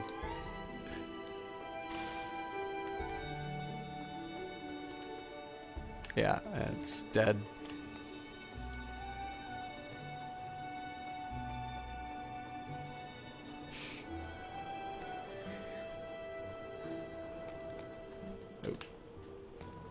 I'm assuming that's a boss in that area, but I want to figure out how I'm supposed to light these fires.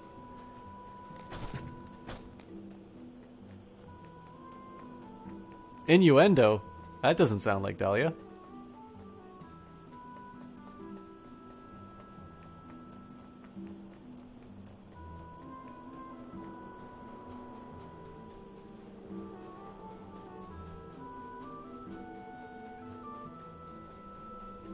Alright, tell you what. I kind of want to figure out what's going on with those flames, but I have a feeling that it's going to be particularly dull to watch, and it's about 1 in the morning. I've been streaming an hour longer than I was planning anyway, so I think I am going to call the cast for tonight. Now, as far as future of Titan Souls is concerned, I've got two minds of it. The one thing that I like about this is it's a game I really enjoy. It's a game that I want to share with people. It's one that's going to feel very good to finish on stream. The problem is I feel like I run out of steam once I hit a boss that I can't execute that well on. So the drawback with this is, and it's the backseating is definitely going to be a problem. There is I understand the impulse that people have. Some people are better at controlling it than other ones, but it is a game that I definitely want to beat on my own. And I definitely got some indications from some people earlier on, just telling me what to do, which, I can deputize people as mods, but it seems really extreme to try and play a game like this. So I'm going to think a little bit about how much more I do this in the future. What I might do is I might play the game on my own time, and then, just in between, when I'm doing a cast and I want to do some Titan Souls, I'll just pick it up however far I am in the game.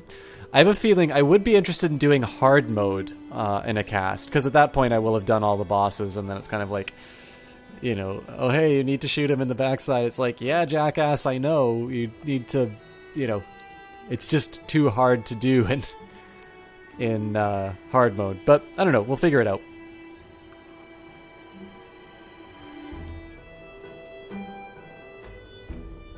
Yeah, well, the thing for me is that because I don't have a cam, if I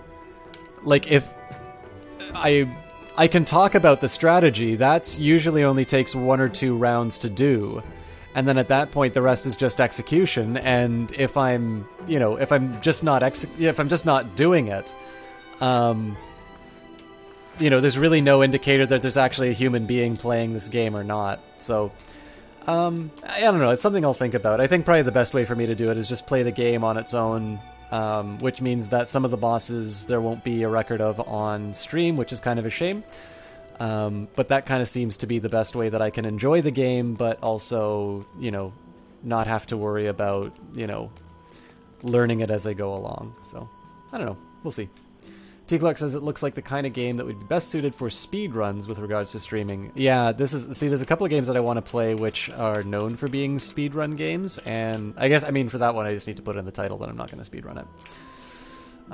You also have Dragon Age Inquisition to play sometime. Yeah. So, let's say some thank you to some hosts. We've got a Black Dahlia raid, which some of you are still here, which is incredibly impressive of you guys. Thank you very much for that. We had Superior Blaze, who also donated Titan Souls to the stream. Had him host us, so thank you very much to both of you for that. We had a lot of great people from Team Panda, so if you guys haven't followed the Team Panda people already, or have decided to bookmark the Team Panda page, which is available just below the title for the stream, I strongly encourage you guys to do that. I want to thank everybody for coming in and hanging out with me. We got a chance to play Hand of Fate again, as well as some Titan Souls. Definitely liked playing Hand of Fate and had a lot of new people come in, specifically because of that title. If you haven't checked it out, I definitely recommend either going back and checking out the VOD or watching it the next time we do. I will definitely be doing more of that on stream. Titan Souls as well, I just need to figure out how to stream it well. It's something that doesn't quite work for my current format. But as far as Dahlia goes, I am going to co-cast with him at some point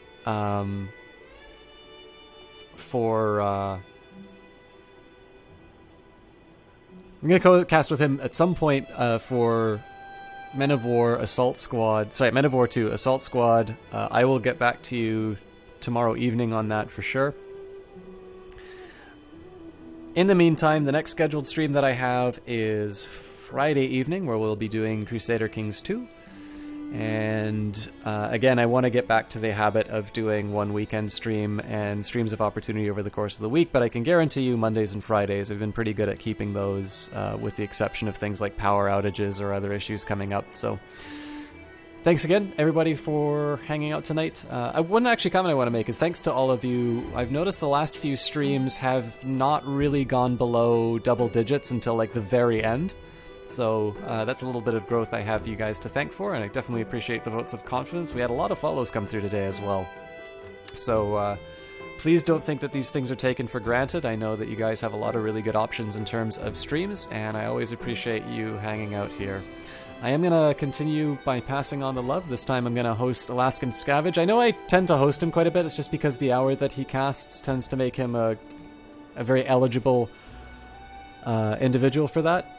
If you guys haven't seen him before, I definitely recommend hanging out to check it out. I believe he's playing Red Dead Redemption tonight.